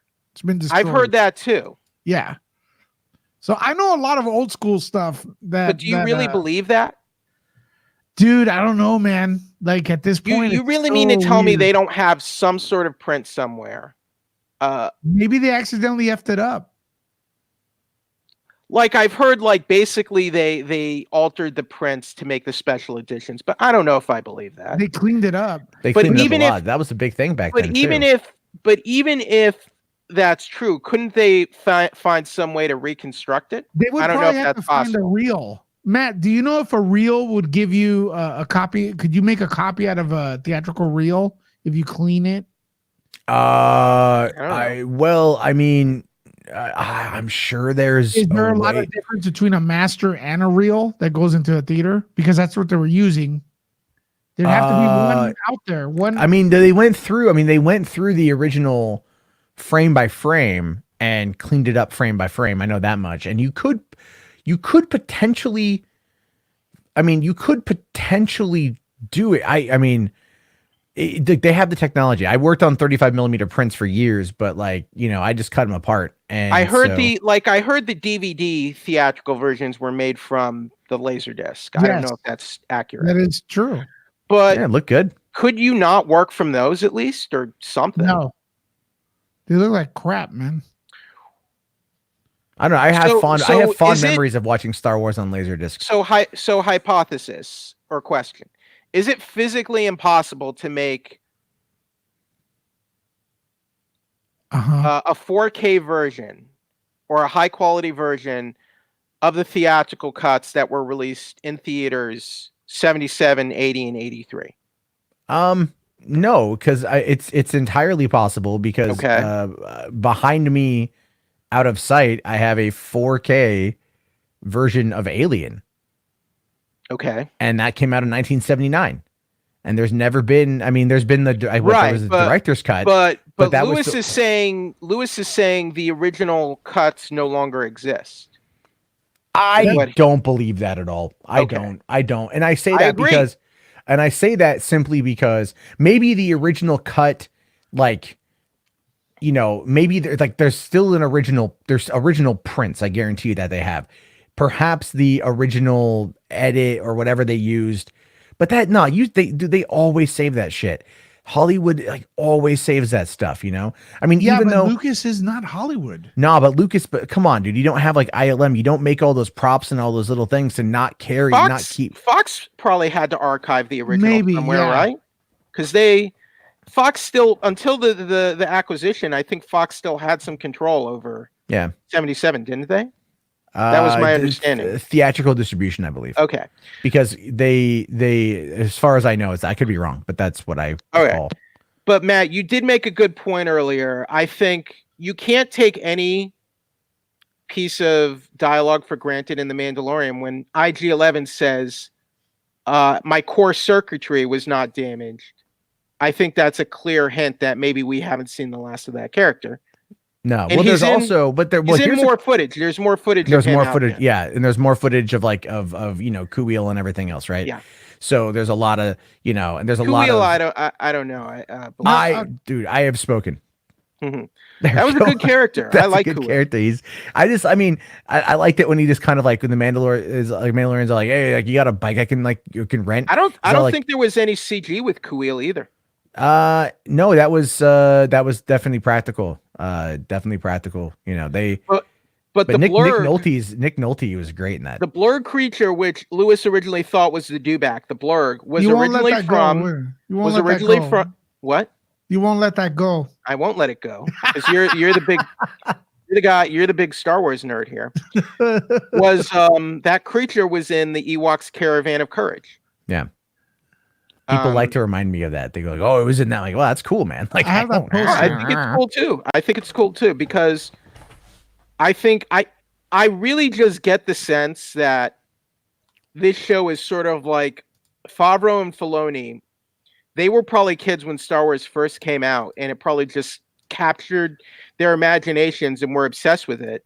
They probably watched a holiday special in 1978 and didn't realize the holiday special was bad, you know? Because sometimes when you're a kid, you watch something that's totally bad and awful and you love it and you don't realize it's bad and awful, right? Like, I don't know. Like, does anyone remember that that cartoon drug, Just Say No to Drugs thing that had like all the cartoon characters coming together about being anti-drug and all that? Like it's really corny and cheesy, but like when you're a kid and you're like, oh my God, Michelangelo and the Muppet Babies, like this is awesome, right? And so you actually have references to a special in this show, and I think that's amazing. Well, the whole Life Day reference was great too. Yeah. I like that quite a bit. And again, I mean, like I was watching through the holiday special again recently, and it was terrible. It is, well, but I don't hate it. It's I look at it. I look at it with a lot of endearment. Like, to be honest with you, there's something endearing about the holiday special because like people are dressing up as those characters from the holiday special at Star Wars Celebration. So it's sort of like something that people can embrace. People can find endearment, I guess, in the oddest of places, even something like the holiday special. Yeah, I think I kind of have that thing with the Masters of the Universe movie, the 1987 one. Like, I know it's not a great movie, but I appreciate that in the 80s they tried to make a live action He-Man movie, and it was sort of a half-baked, sort of mediocre attempt. But damn, Frank Langella is really cool as Skeletor in that movie. That was one I watched quite a bit as a kid. Yeah. There's a lot of, again, those movies are like look at like The Last Starfighter. You know, it's not the best movie on the planet, but it's like it was a big thing back in the 80s. You know, I was looking around even on Disney Plus. They got Flight of the fucking Navigator, man. In HD, Flight of the Navigator. I'm like, I gotta watch that. Time Bandits was a shit. I've mainly been watching X-Men the animated series. I will say this. Like, this was one of my favorite cartoons in the 90s.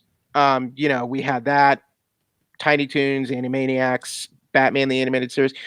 X-Men, I think it still holds up fairly well, all things considered. My issue, though, is the episodes are out of order on Disney Plus.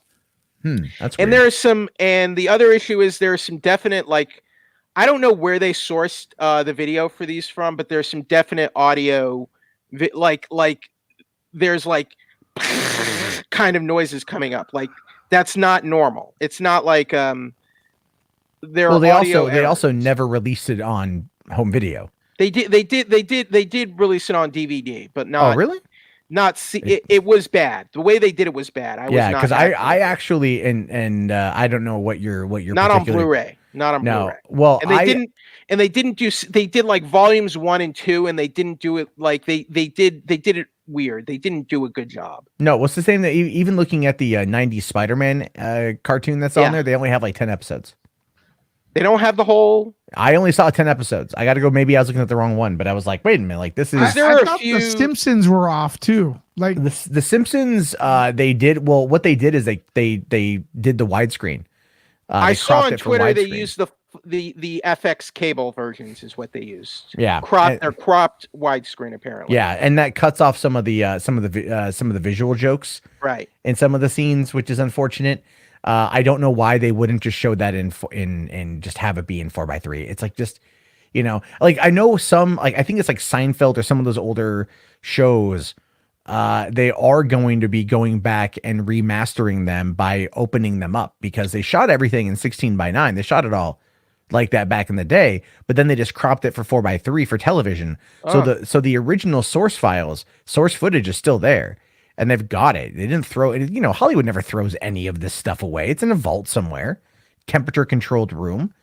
They've got all that stuff, and so they can go back in and like I think the example I heard was Seinfeld, giving us the widescreen version of Seinfeld that's not cropped, but it's going to be the extra parts of the frame that they shot that were there, but that were just do.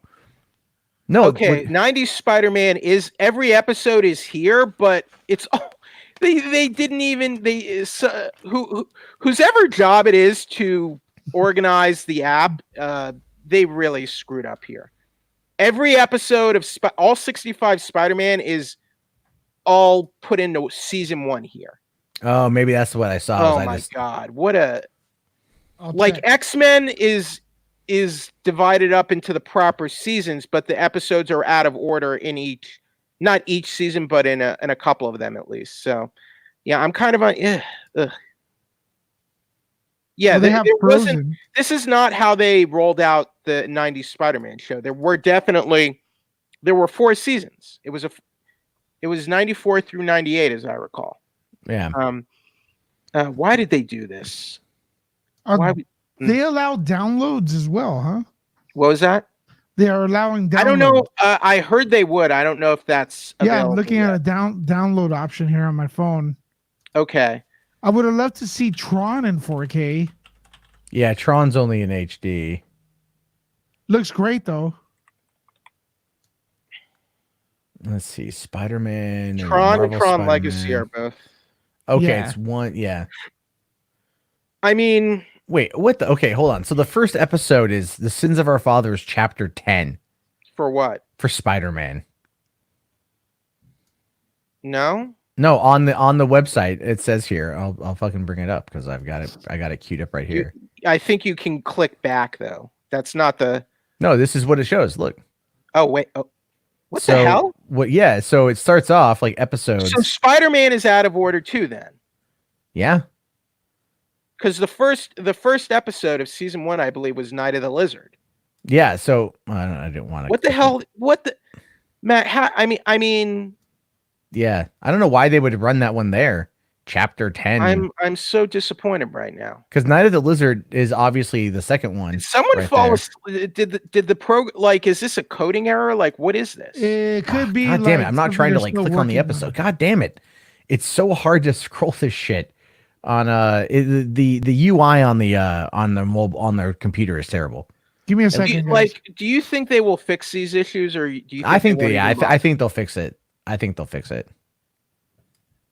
Now, I understand there could be some confusion over like production order and actual chronological order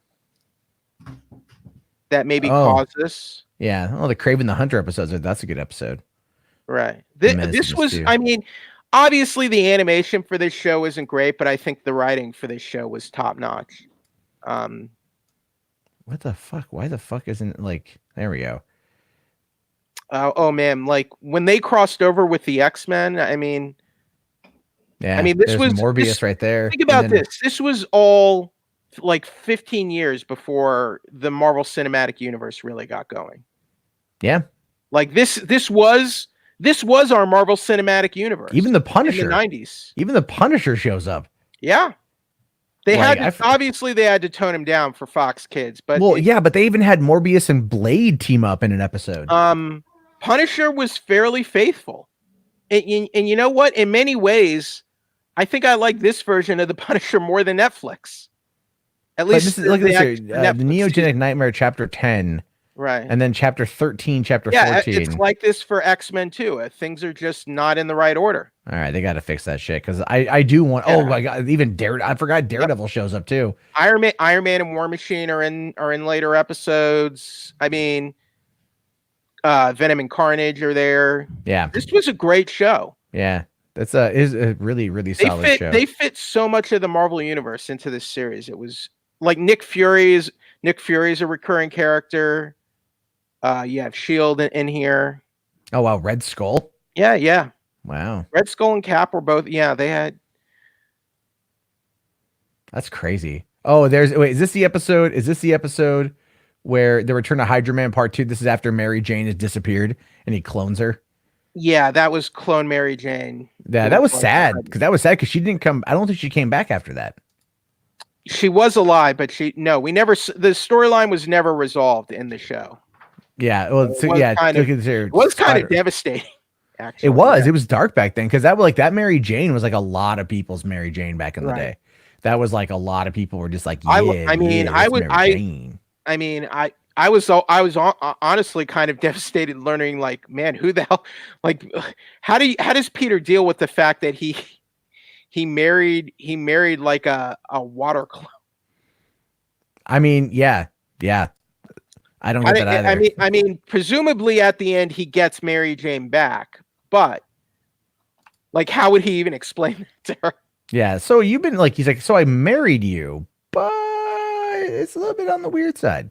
How would he explain that to their relatives and their friends and family? That would be. I don't really think they would ever really tell them on that one. That was honestly, that was kind of the one subplot I was a little iffy on. Yeah, that was kind of weird. So Wonder Duck here asks, has anyone watched Noelle yet? What is that the Bill Hader? Yeah, I want to watch it. Is it available? It's available. Yeah, it came out today. Was it Harry Knowles was watching from Ain't It Cool News was watching Lady and the Tramp last night, and he was like roasting it on Twitter. Really? Yeah. This like it's like, I mean, Lady and the Tramp. It is what it is. It's like, to me, it belongs on the streaming service, and I'm glad they can release it in theater. It's their 5th live action remake this year. I mean, what did he say about it? The first Maleficent was a bad movie. I understand why they made a sequel, but it was not a good movie. It's one of those situations where I feel like quit while you're ahead, you know? Yeah. Yeah, but are they making money out of it? I mean, the second one, I don't know. The first one made money, obviously, but it was not a good movie. When Maleficent goes on Disney Plus, that's going to be big news for them. Why?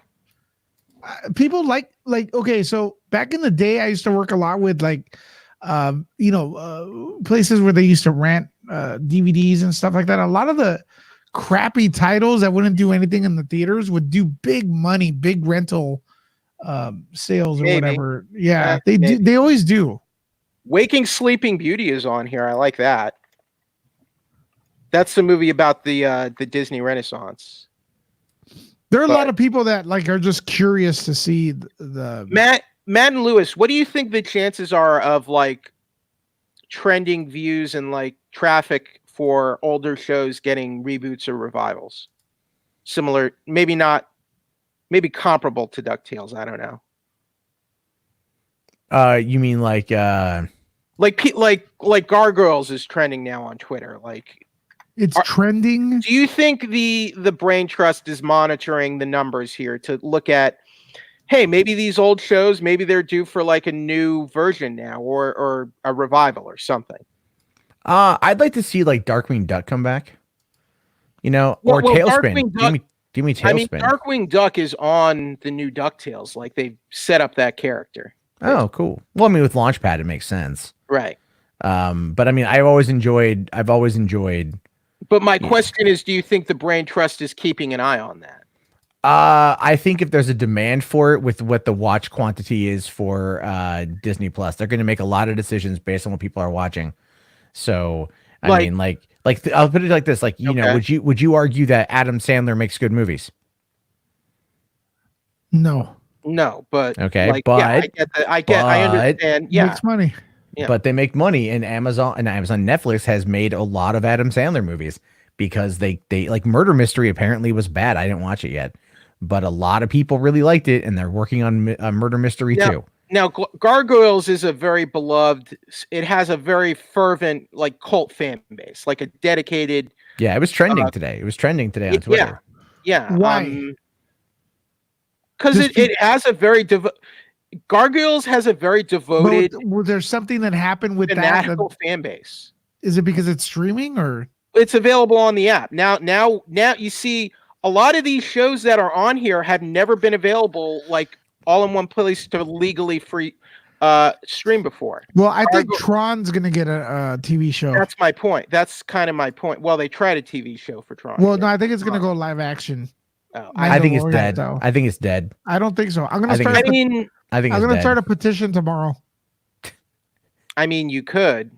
But like Gargoyles is a big one. I'm going to start a petition, and it's not going to be like I'm going to state that this is just to get attention. But Matt, as I recall, the DVD releases for Gargoyles, they didn't even do well enough for them to finish the show. But if it's getting good numbers on the streaming service, could we see like new Gargoyles or something? Yeah.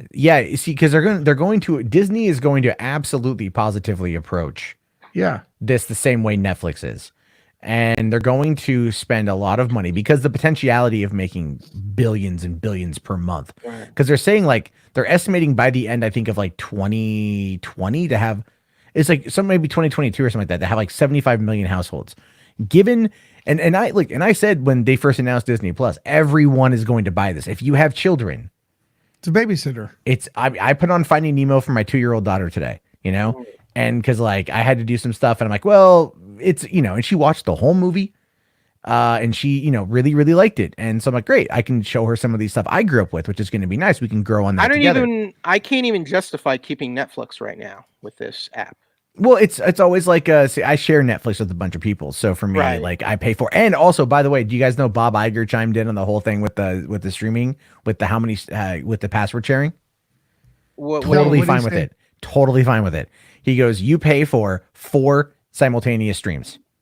Yeah. That's what you pay for. You pay for 4, and that's what you pay for with Netflix too. So he's like, he knows, man. Iger's a smart dude.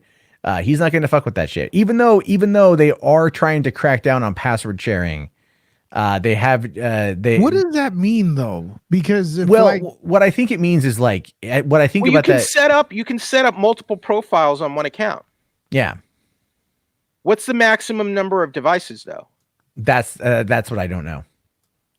Is it 10? That's what I'm trying to figure out because I want to put one in the PlayStation here in my back house. Well, I've got Netflix on multiple devices. Here's my point: like Netflix, there's very little on Netflix I want to watch right now. It's hard to find the stuff on Netflix, and most of the stuff that's on Netflix is garbage. You know what's better than Netflix if you're a horror fan is that oh man, I forgot the name of it. Is it Shudder? Yeah, Shudder. Oh yeah, have you guys seen Creepshow? Have you seen Creepshow? Yes, it's great. They renewed for season 2, didn't they? I'm not sure. Because I need to watch. I haven't seen it yet, but I was getting asked about it. I mean, even if you're down on Disney,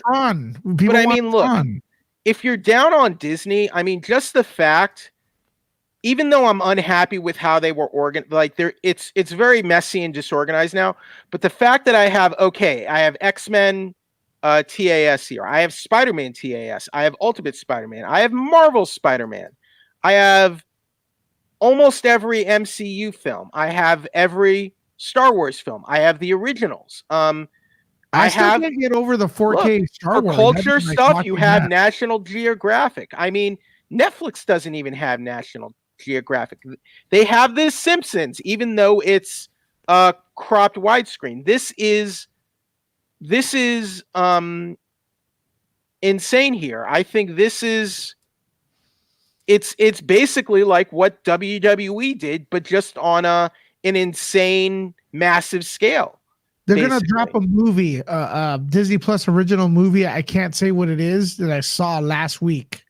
It's so good. William Mutants in there. Is it? Yeah, we know what it is. We saw that at the thing. But I can't. What thing, Matt? Wait, hold on. Like, how can you not talk about that when at the D23 presentation? Hold on. They legitimately showed off a trailer for it. Wait, Matt, what was it? Are we talking about the same thing? Well, Matt, what are you talking about? I'm talking about that Togo movie. Togo was was showed off. It was shown off at D23. I can't say anything about if it was that one or not. The Sorry, Untold True Story. Nice try. I don't remember that. Seriously, like Okay, it was I remember something with Willem Dafoe and fucking sled Maybe dogs. it's Like, come on, Spider- how do you forget that? Okay. Maybe it's Spider-Man. Bullshit. I'm sorry. No, I'm sorry. that movie would not go Matt, on. Disney Plus will not feature a movie called Bullshit. Matt, It's a that family the format. event was 3 months ago, and honestly, I was not that jazzed about the dog sledding movie with Willem Dafoe. Yeah, no, I know do that. like Willem But what Dafoe. I'm saying is like, what I'm saying here is that Togo gets released December 13th, 2019. Okay. It's going to be on Disney Plus. It's an American drama film directed by Harrison. Yeah, okay. 20 years ago, that movie would have been released in theaters, though. Dude, 5 years that's ago, like it would one have of been the- released in theaters. Like this is like one of those Iron Well type, like one of those kind of cheesy family movies. I This think is that's what this is the Martin kind of movie they Scorsese make is hoping to bitching like about. to go for awards. Really? I don't know. This does not. What I saw did not look like an. Well, award okay. film. So according to Wikipedia here, Togo centers on two key figures in the 1925 Surum Run to Nome, Alaska, also known as the Great Race of Mercy, in which dog sled teams were laid to transport diphtheria antitoxin serum through harsh conditions to nearly 700 It's miles. Iron Will 2000. It's White Fang Yeah. 2019 is what it is. It looks cool though.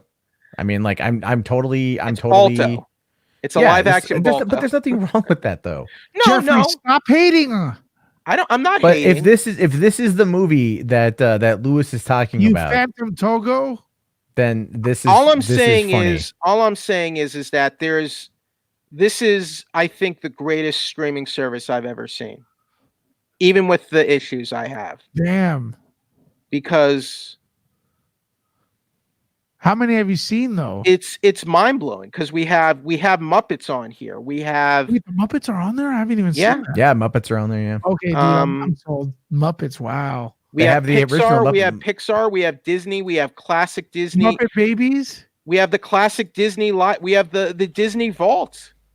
Wait, dude. Um, Do they have so they have the Muppet Show, the regular one, the 70s one or 80s. I don't know if the 70s is on there, but they have a lot of classic The Muppets. lower Star Wars, like they have a Star Wars crossover. I don't know if we can watch that one. I would love to watch that though.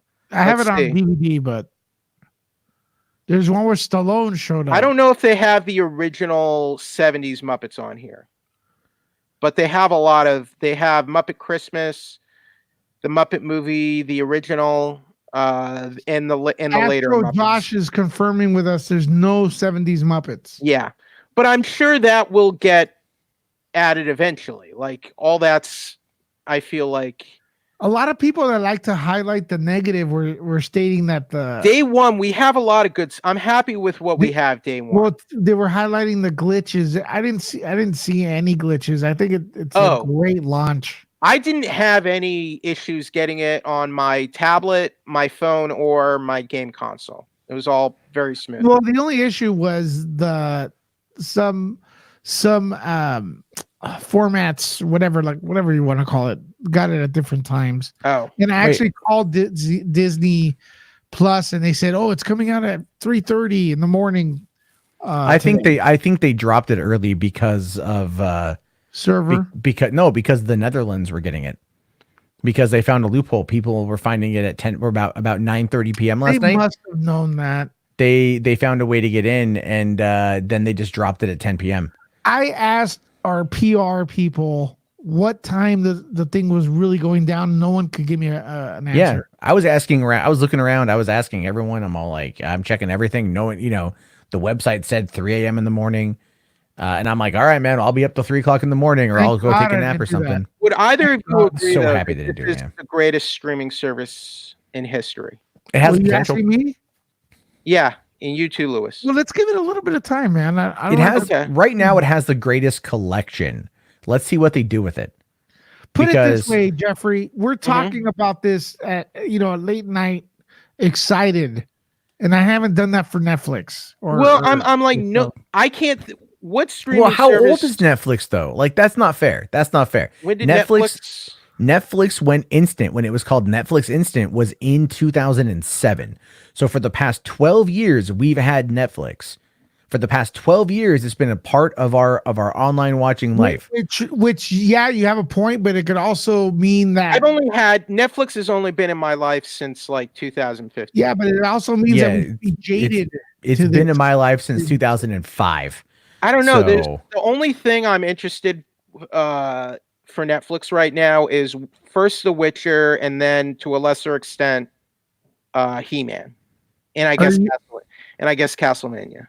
Jeffrey, serious question: are you in love with Disney Plus?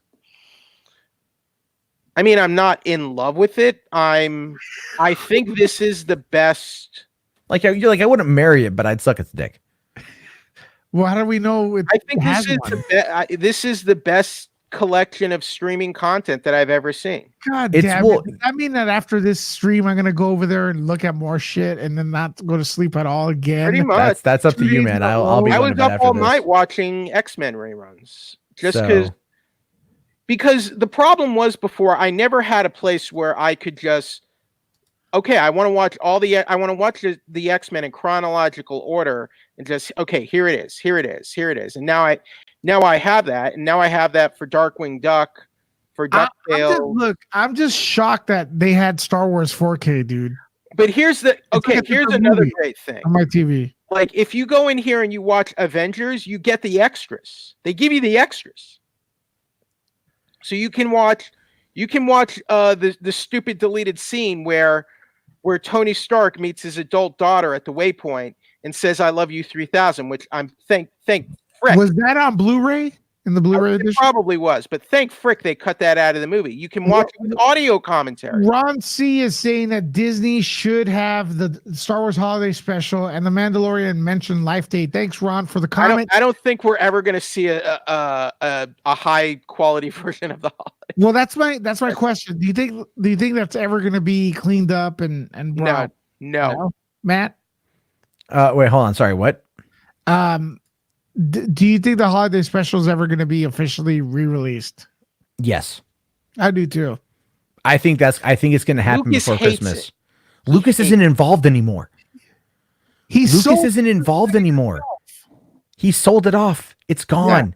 Yeah. And the Mandalorian is a love letter to the holiday special. Are you telling me they're not going to drop it? Lucas could have gotten it written in his contract that it never sees the light of day.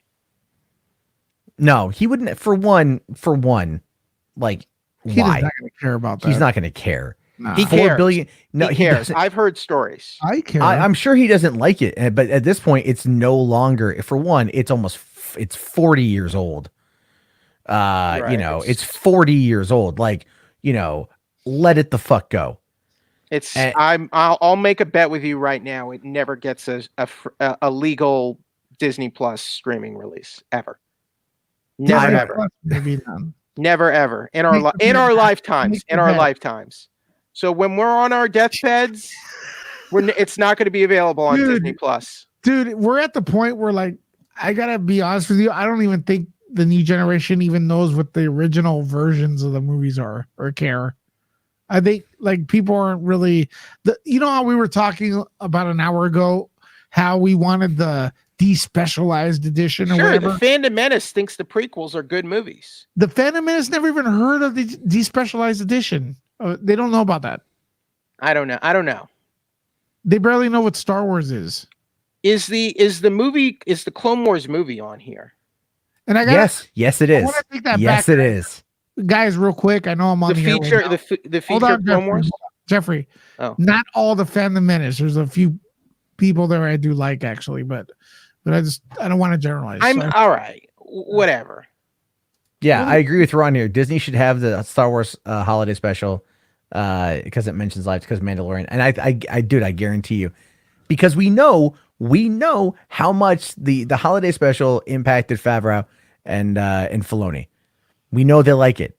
They're telling me they're not going to put it on there. I know they like it, but bad thing, dude. I mean, I believe Lucas not being in charge anymore is the reason they can make a Life Day reference, probably. But I still don't think that special ever gets released. Look, I think it's going to come out. I do. I think it's going to happen. I think there'll be a special about it for sure. Like what I'd love. You know what I want them to do? This is going to sound really weird, but they had that documentary on Freeform about Galaxy's Edge. right? They did a whole hour and a half long documentary. Like, why isn't that on there? Just saying. It might they might have like a broadcast deal with Freeform. They own Freeform. Like, I know, but there's stuff on Freeform that isn't on here either. What's it called? Galaxy's Edge Adventure Awaits. Yes, They have I had to download it to watch it. They have Empire of Dreams there. Yeah, they do. That's a really because I wanted, like, because for me, I just want to know more about the Galactic Star Cruiser. Because I'm so doing that. I don't know how the hell I'm gonna afford it. The cruise line, the thing? Cruise ship. Yeah. I don't know. I mean, like, for me, it just seems like seems. It looks like it would be, since you have kids. It looks like it would be a fun thing for your kids. Yeah, but like down the road. I mean, like, I want to go for me. Oh, you know, like, I've got a 2-year-old and a 3-month-old. It's you know, they're not gonna understand any of that shit. I had a good time at doing Disney stuff when I was 2 and 3. Yeah, well, when they're older, they can, I mean, at the price it costs to go to Disneyland right now, my kids are going to be like 5 and 6 when I take them, just because of the damn cost. I mean, like, I went there this summer. It was $150 for one day for one park, and I was like, fuck that shit. But I wasn't. It was a gift from my mom, so my mom covered my brother and I to go. But I wasn't gonna. I was like, even though she was paying for it, I was like, man, I don't even know if I want to do this. That's too expensive. Disneyland. Remember that conversation we were at the Amazon activation? Yes. And that we talked to a Disneyland employee who was there, and she was like, yeah, no, they priced themselves out. You know, Bob Iger at this point now trying to argue that people are waiting for the Rise of the Resistance ride to come out before flocking to the park. And I'm like, yeah, I get that. I get that. They don't drop you don't drop prices for theme park admission, right? They fluctuate the price. I went in July. Really? I went in July. So I went during peak month. That's when I was in Anaheim. Is when I was there in the middle of July. So yeah, I paid peak fucking prices for that. When would the prices drop then? After Labor Day, when you get into the SoCal Select like discounts and stuff. Because Lewis, you went, it was like 120 a person, right? Yeah, I went for my son's birthday, like on the 22nd of September. Can anyone tell me, does does Disney own Futurama? Yeah. It's Fox, but it's Fox, but then Comedy Central got the rights to it. Do they own a piece of it? I think Comedy Central has the entire thing. Really? But because they made 4 movies, and then they did like 2 more seasons. And if they were to put Futurama on Disney Plus or even HBO Max, because there was a question here from Astro Josh about what about HBO Max? I think HBO Max is going to rival fucking Disney Plus, dude. I think it's going to rival. I feel like if we get Simpsons, we should get Futurama the series on here. It's too edgy though. It's not too edgy. For Disney, maybe. Okay, on Hulu. Put it on Hulu. Put it on Hulu. Compared to Simpsons, say it 3 times. Put it on Hulu. Futurama is no more edgy than the Simpsons. I'm sorry. And The Mandalorian had some pretty dark things in it. Really, think about it. I heard some people complaining that it wasn't gory. It wasn't gory, like as gory as, like, say, Daredevil, but it had some really kind of dark, edgy moments in it. Astro Josh is saying I could see Disney making a new Star Wars holiday special. I think because there was a question about that. Yeah, Jon Favreau was asked about that. Would you want to make a new one? And he basically said yes. So I think he would make a holiday themed episode rather than. I think if they do a holiday special, because they're going to go for it. Okay, have you seen the press surrounding The Mandalorian? Like, everyone, like, not everyone, but like a vast majority of people are like fawning the hell over it. Right. So they're going to want to like lean into that. Bob Iger isn't stupid. Like, strike while the iron is hot sort of thing. But why does holiday special lean into, why is that because it's going back to old school canon. It's going back to old school lore. It's going back to old school something that's I don't know.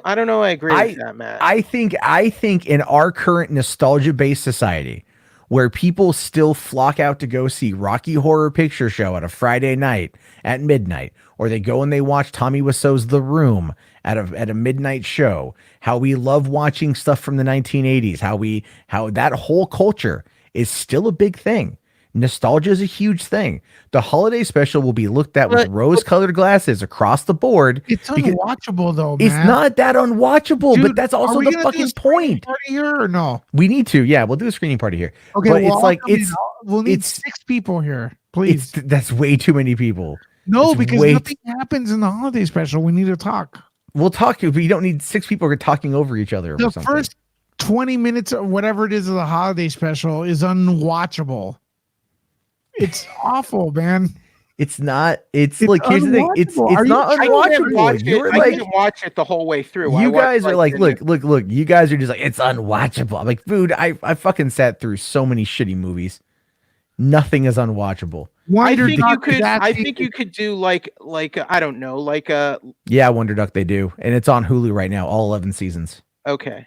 Sorry for King of the Hill. He was talking about King of I the was Hill. saying like you Yep. could do like an episode that's like a holiday themed episode of an existing show.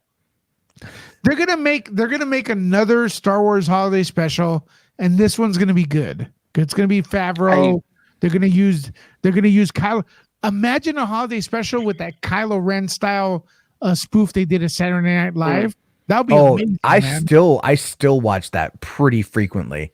That undercover boss star killer base is hysterical. Yeah. Something like that. Where's my brand? I hadn't had my brand muffin met. And then you introduce Santa Claus or whatever. That thing will be fire, man. Like if they brought in like Taron Killiam. I would like ride films. If they would bring him in, because he oversaw the digital production of SNL skits during his tenure, and that one he was still there for that. So I would like to see like either the Lonely Island come back in to do something like that, where they understand the SNL style, and they can also work within a family space, considering everything is awesome, won him an Oscar. So they could do something along those lines if you have the right people involved in it. You could make it like a 2-hour variety show. Are either of you interested in HBO Max? Yeah, I just said HBO Max is going to rival Disney Plus, man. When it comes I out, mean- right now, nah. Like, think about that. You're going to have I'm all not of so Warner's. interested in HBO Max. You're going to have all of Warner Brothers. They have an extensive ass Warner library. Brothers If could- it's Warner Brothers in DC, why call it HBO Max? Because okay, just your impression, dude. What yeah, like Come on. because they're all the same company. AT&T owns Time Warner. Time Warner owns Warner Brothers. It also owns HBO, Cinemax, and DC, and so all it's that other Time shit. Warner. It would be Time Warner Max, not HBO. But HBO Max is what they're calling it because they're combining HBO and Cinemax subscriptions into that particular app. So if you get the $15 a month for that is you get HBO, all of HBO's content, current and everything else. What does this do to Cinemax- DC Universe? Well, they just renewed Titans for season 3, so apparently that it's show is doing really is doing well enough to Well, keep going. I'm But- very glad I didn't subscribe to DC Universe, son. I subscribed for 15 months. I bought the year deal. They gave you 15 months, and I think it expires like early next year. whoever did the trailer for that show needs to get fired because the show is awesome. I haven't watched it yet. I've seen one episode of Doom Patrol. I read some comics and I watched some old Batman, like the animated series on DC Universe. Again, like it's the thing is, whoever cut Why the are trailer you? for that one's Why awesome. would you launch a DC service and then just make it obsolete like that? because this was before the AT&T takeover of Time Warner.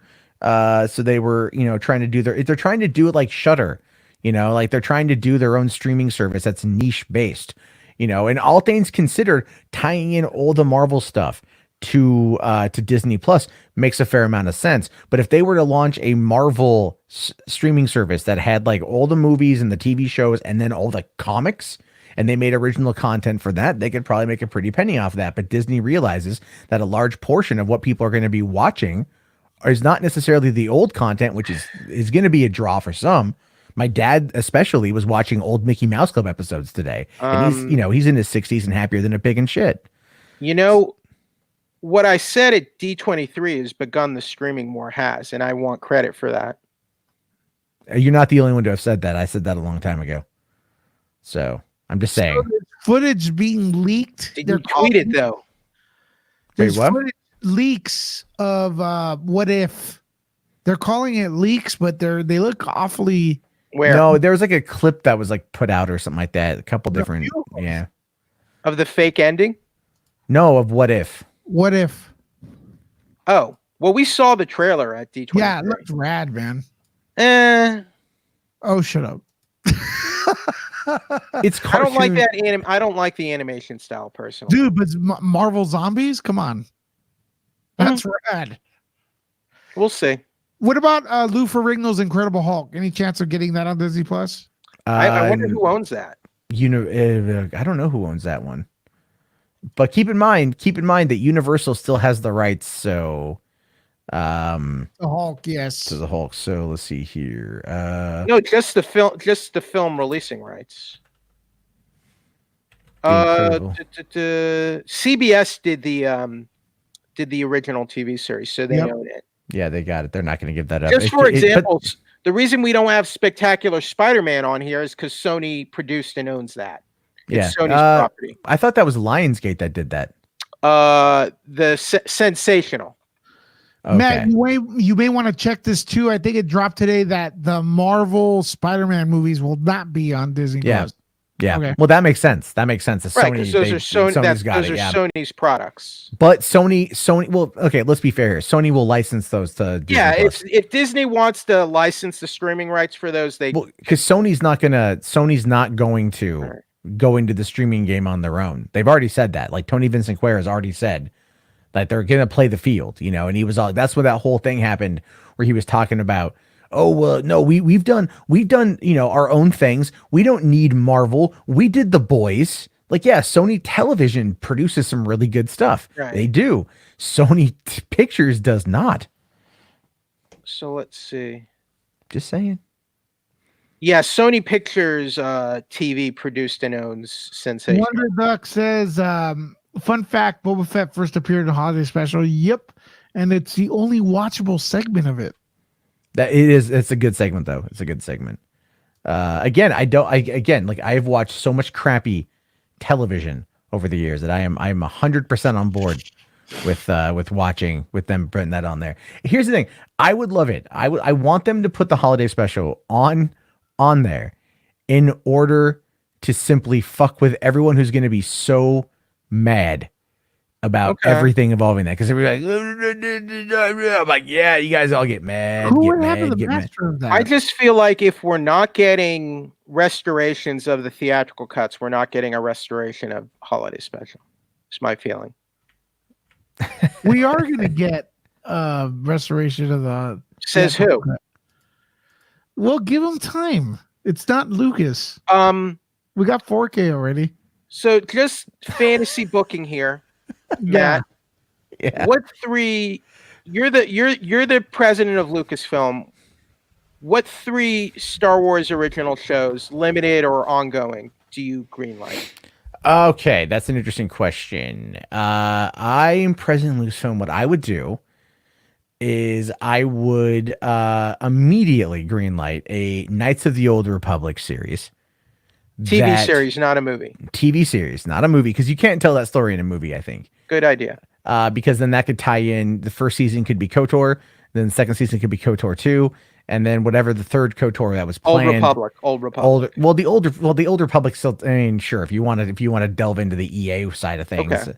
on Animated that, or live action? live action. Okay. Live action. I think as much as I love the animation, I think that live action after We Mando. want like basically Darth Rev in the series, or Yeah, Rev pretty in the much. series. Okay. Yeah. I would love to see. I would also greenlight Thrawn. Thrawn this. Okay. Thrawn, but the EU Thrawn, because then that would also tie into Mara Jade and young Luke Skywalker, or young post Return of the Jedi Luke Skywalker. And I still say they're going to do that. I still say Mandalorian is going to be a vehicle to a whole series of interconnected shows that are going to take place all within that time frame. I've said that because I talked to Mikey Sutton about that the other day. He posted a scoop about it the other day, and he was saying that this is what they're working on. And so again, I mean, if you take Mikey Sutton, you can take it grain of salt or whatever. So you want an EU inspired show is basically what I would like. Yeah, a series of shows based around that, and then I'd also I don't know why. I'd be very curious to kind of see what it would be like to be a stormtrooper during the Galactic Empire, during the Galactic War. You So know, kind of like like what was that? There is a manga, or no, there was a book series. The Christy Olsen. I don't know. No, not Rising Stars. Did he just sing Star Wars? There's a Star Wars book series that got adapted into a manga. That's basically sort of like the stormtrooper experience, basically. Officers, Since Imperial officers. look at this meme I just found. Oh, I've only had Baby Yoda for a few hours. If anything happens to him, I would kill everyone in this room and then myself. it's not Yoda. It's not Yoda, but we don't know the name of the species. It's a will. That's you know what It's that's not you a will. That's not what the wills look like.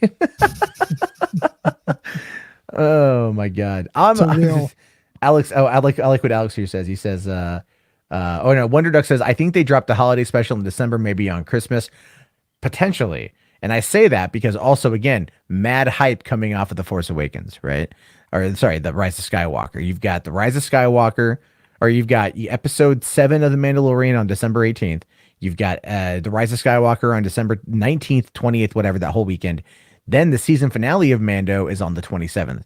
So yeah, them dropping the holiday special right around that time, it gonna happen. It gonna happen. So your third one would be a show about like the stormtrooper. Like, I just think that would be interesting. It's like it's a Okay. whole other. I mean, look, the thing is, I know people are saying like we need to go past the Skywalker saga or whatever. Sure. Like we've been in that for 40 years, but we also don't have a lot more to go on outside of that. And I know that they're going to now be building it. Like I know that Lucasfilm essentially is kind of a, you know, they probably should not have greenlit the sequel trilogy. I know they shouldn't have done it. what? Here's why I say that. I don't understand that at all. Okay, so here's why I say that. For one, because of a litany of issues.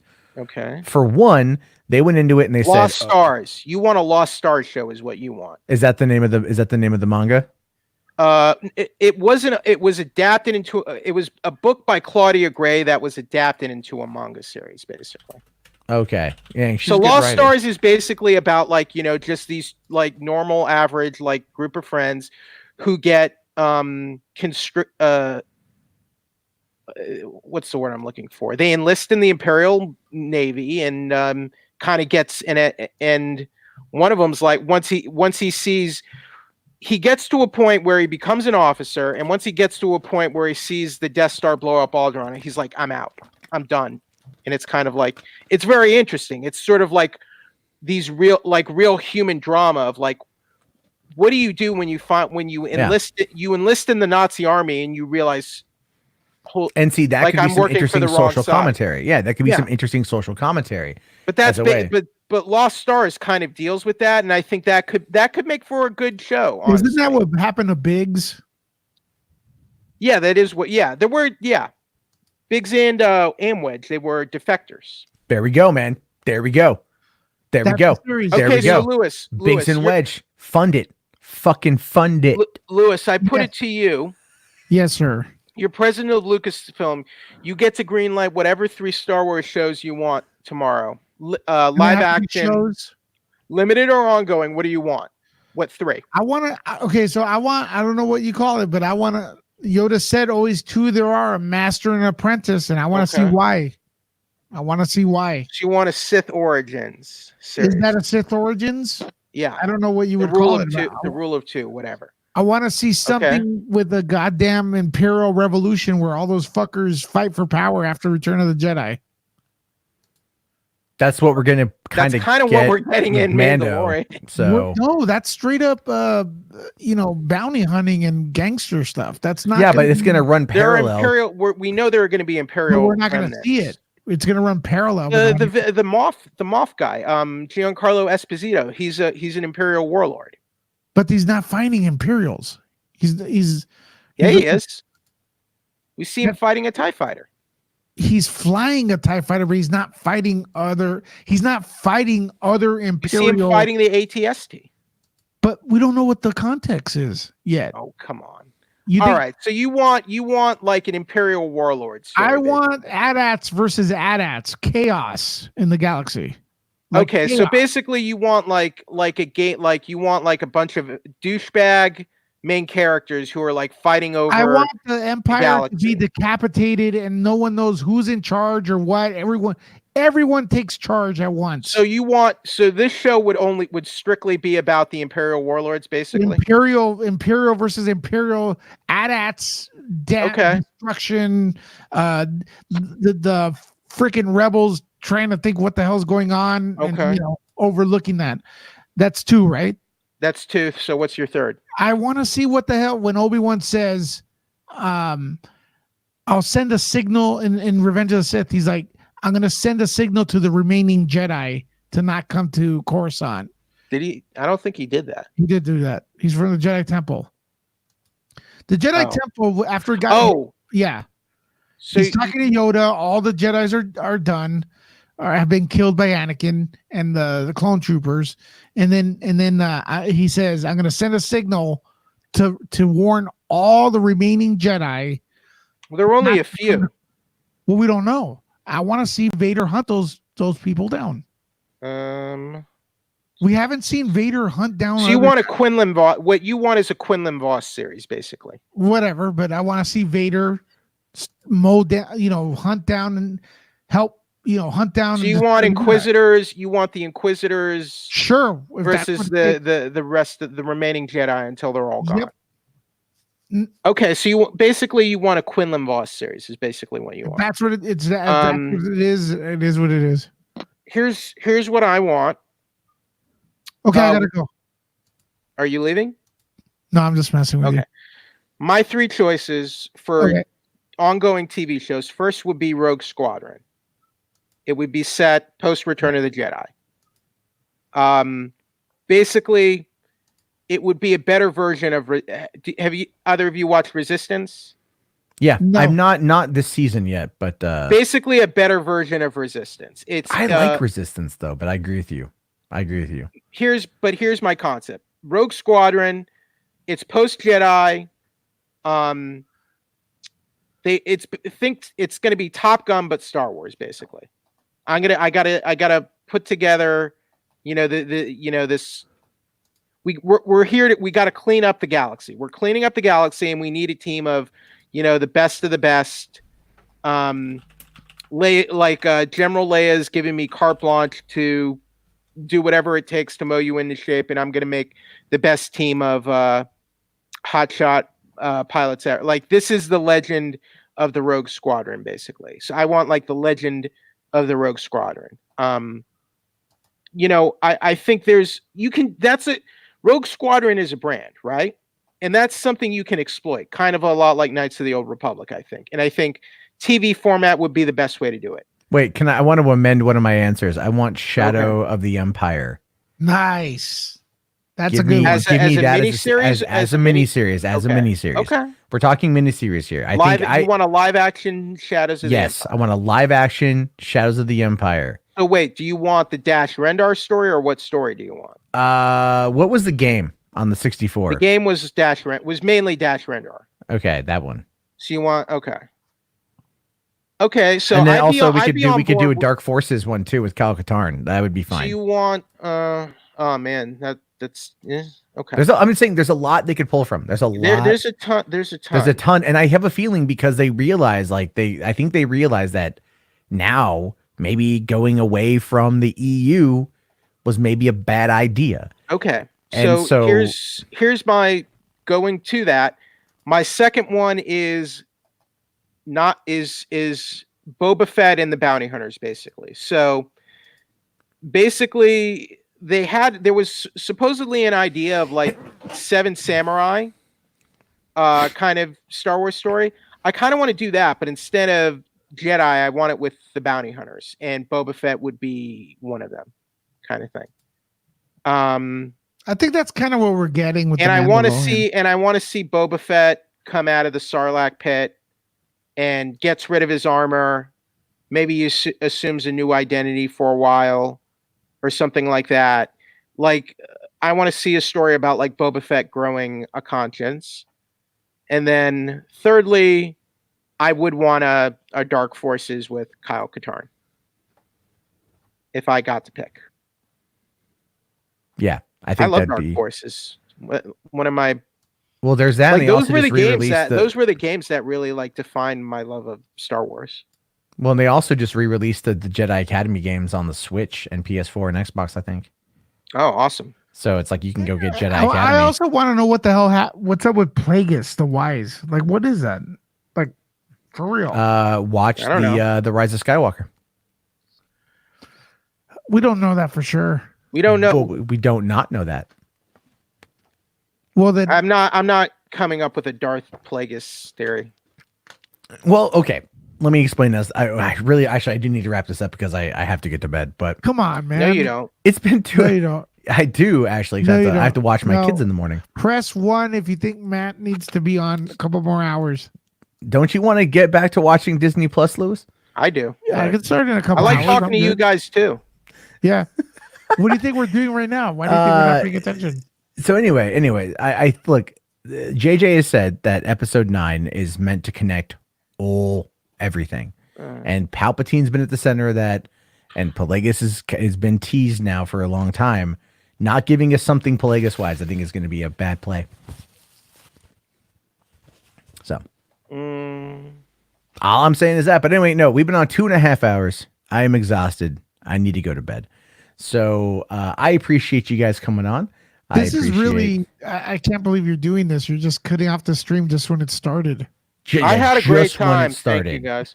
Just We when it should- started. Yeah. I hope we'll. So, The Mandalorian debuts November 15th, episode 2. So I'm looking forward to it. True, but what time? No one knows. I would 'cause assume for Netflix it's usually like first thing in the morning, basically. Well, they drop I at don't know. midnight. They drop at midnight Pacific. So I would assume Yeah. they're going to do So something like I that. would assume that's good. But in this case, we got them before 11 o'clock Pacific on November 11th. So I would just start looking around that time. Well, yeah. If they dropped it at 10 p.m. or whatever on Thursday night. But thank you, Matt, for having me on. Thank you, commenters, for joining us. You can check me out on Twitter at Wheeljack83, on YouTube, Hollywood Purgatory, online, 411 Mania, Apple Podcasts, Spotify, the 411 Wrestling Interviews podcast. Thank you, guys. Thank you very much. All right, everyone, have yourself a great night. See ya. And again, keep. I'm making these more frequent. I am. I swear to God. We'll Thank you, bring Matt. in- Thank you. Bow, motherfucker. All right. Jarbo. Damn straight. All right, guys. I'll see you all later. Laters.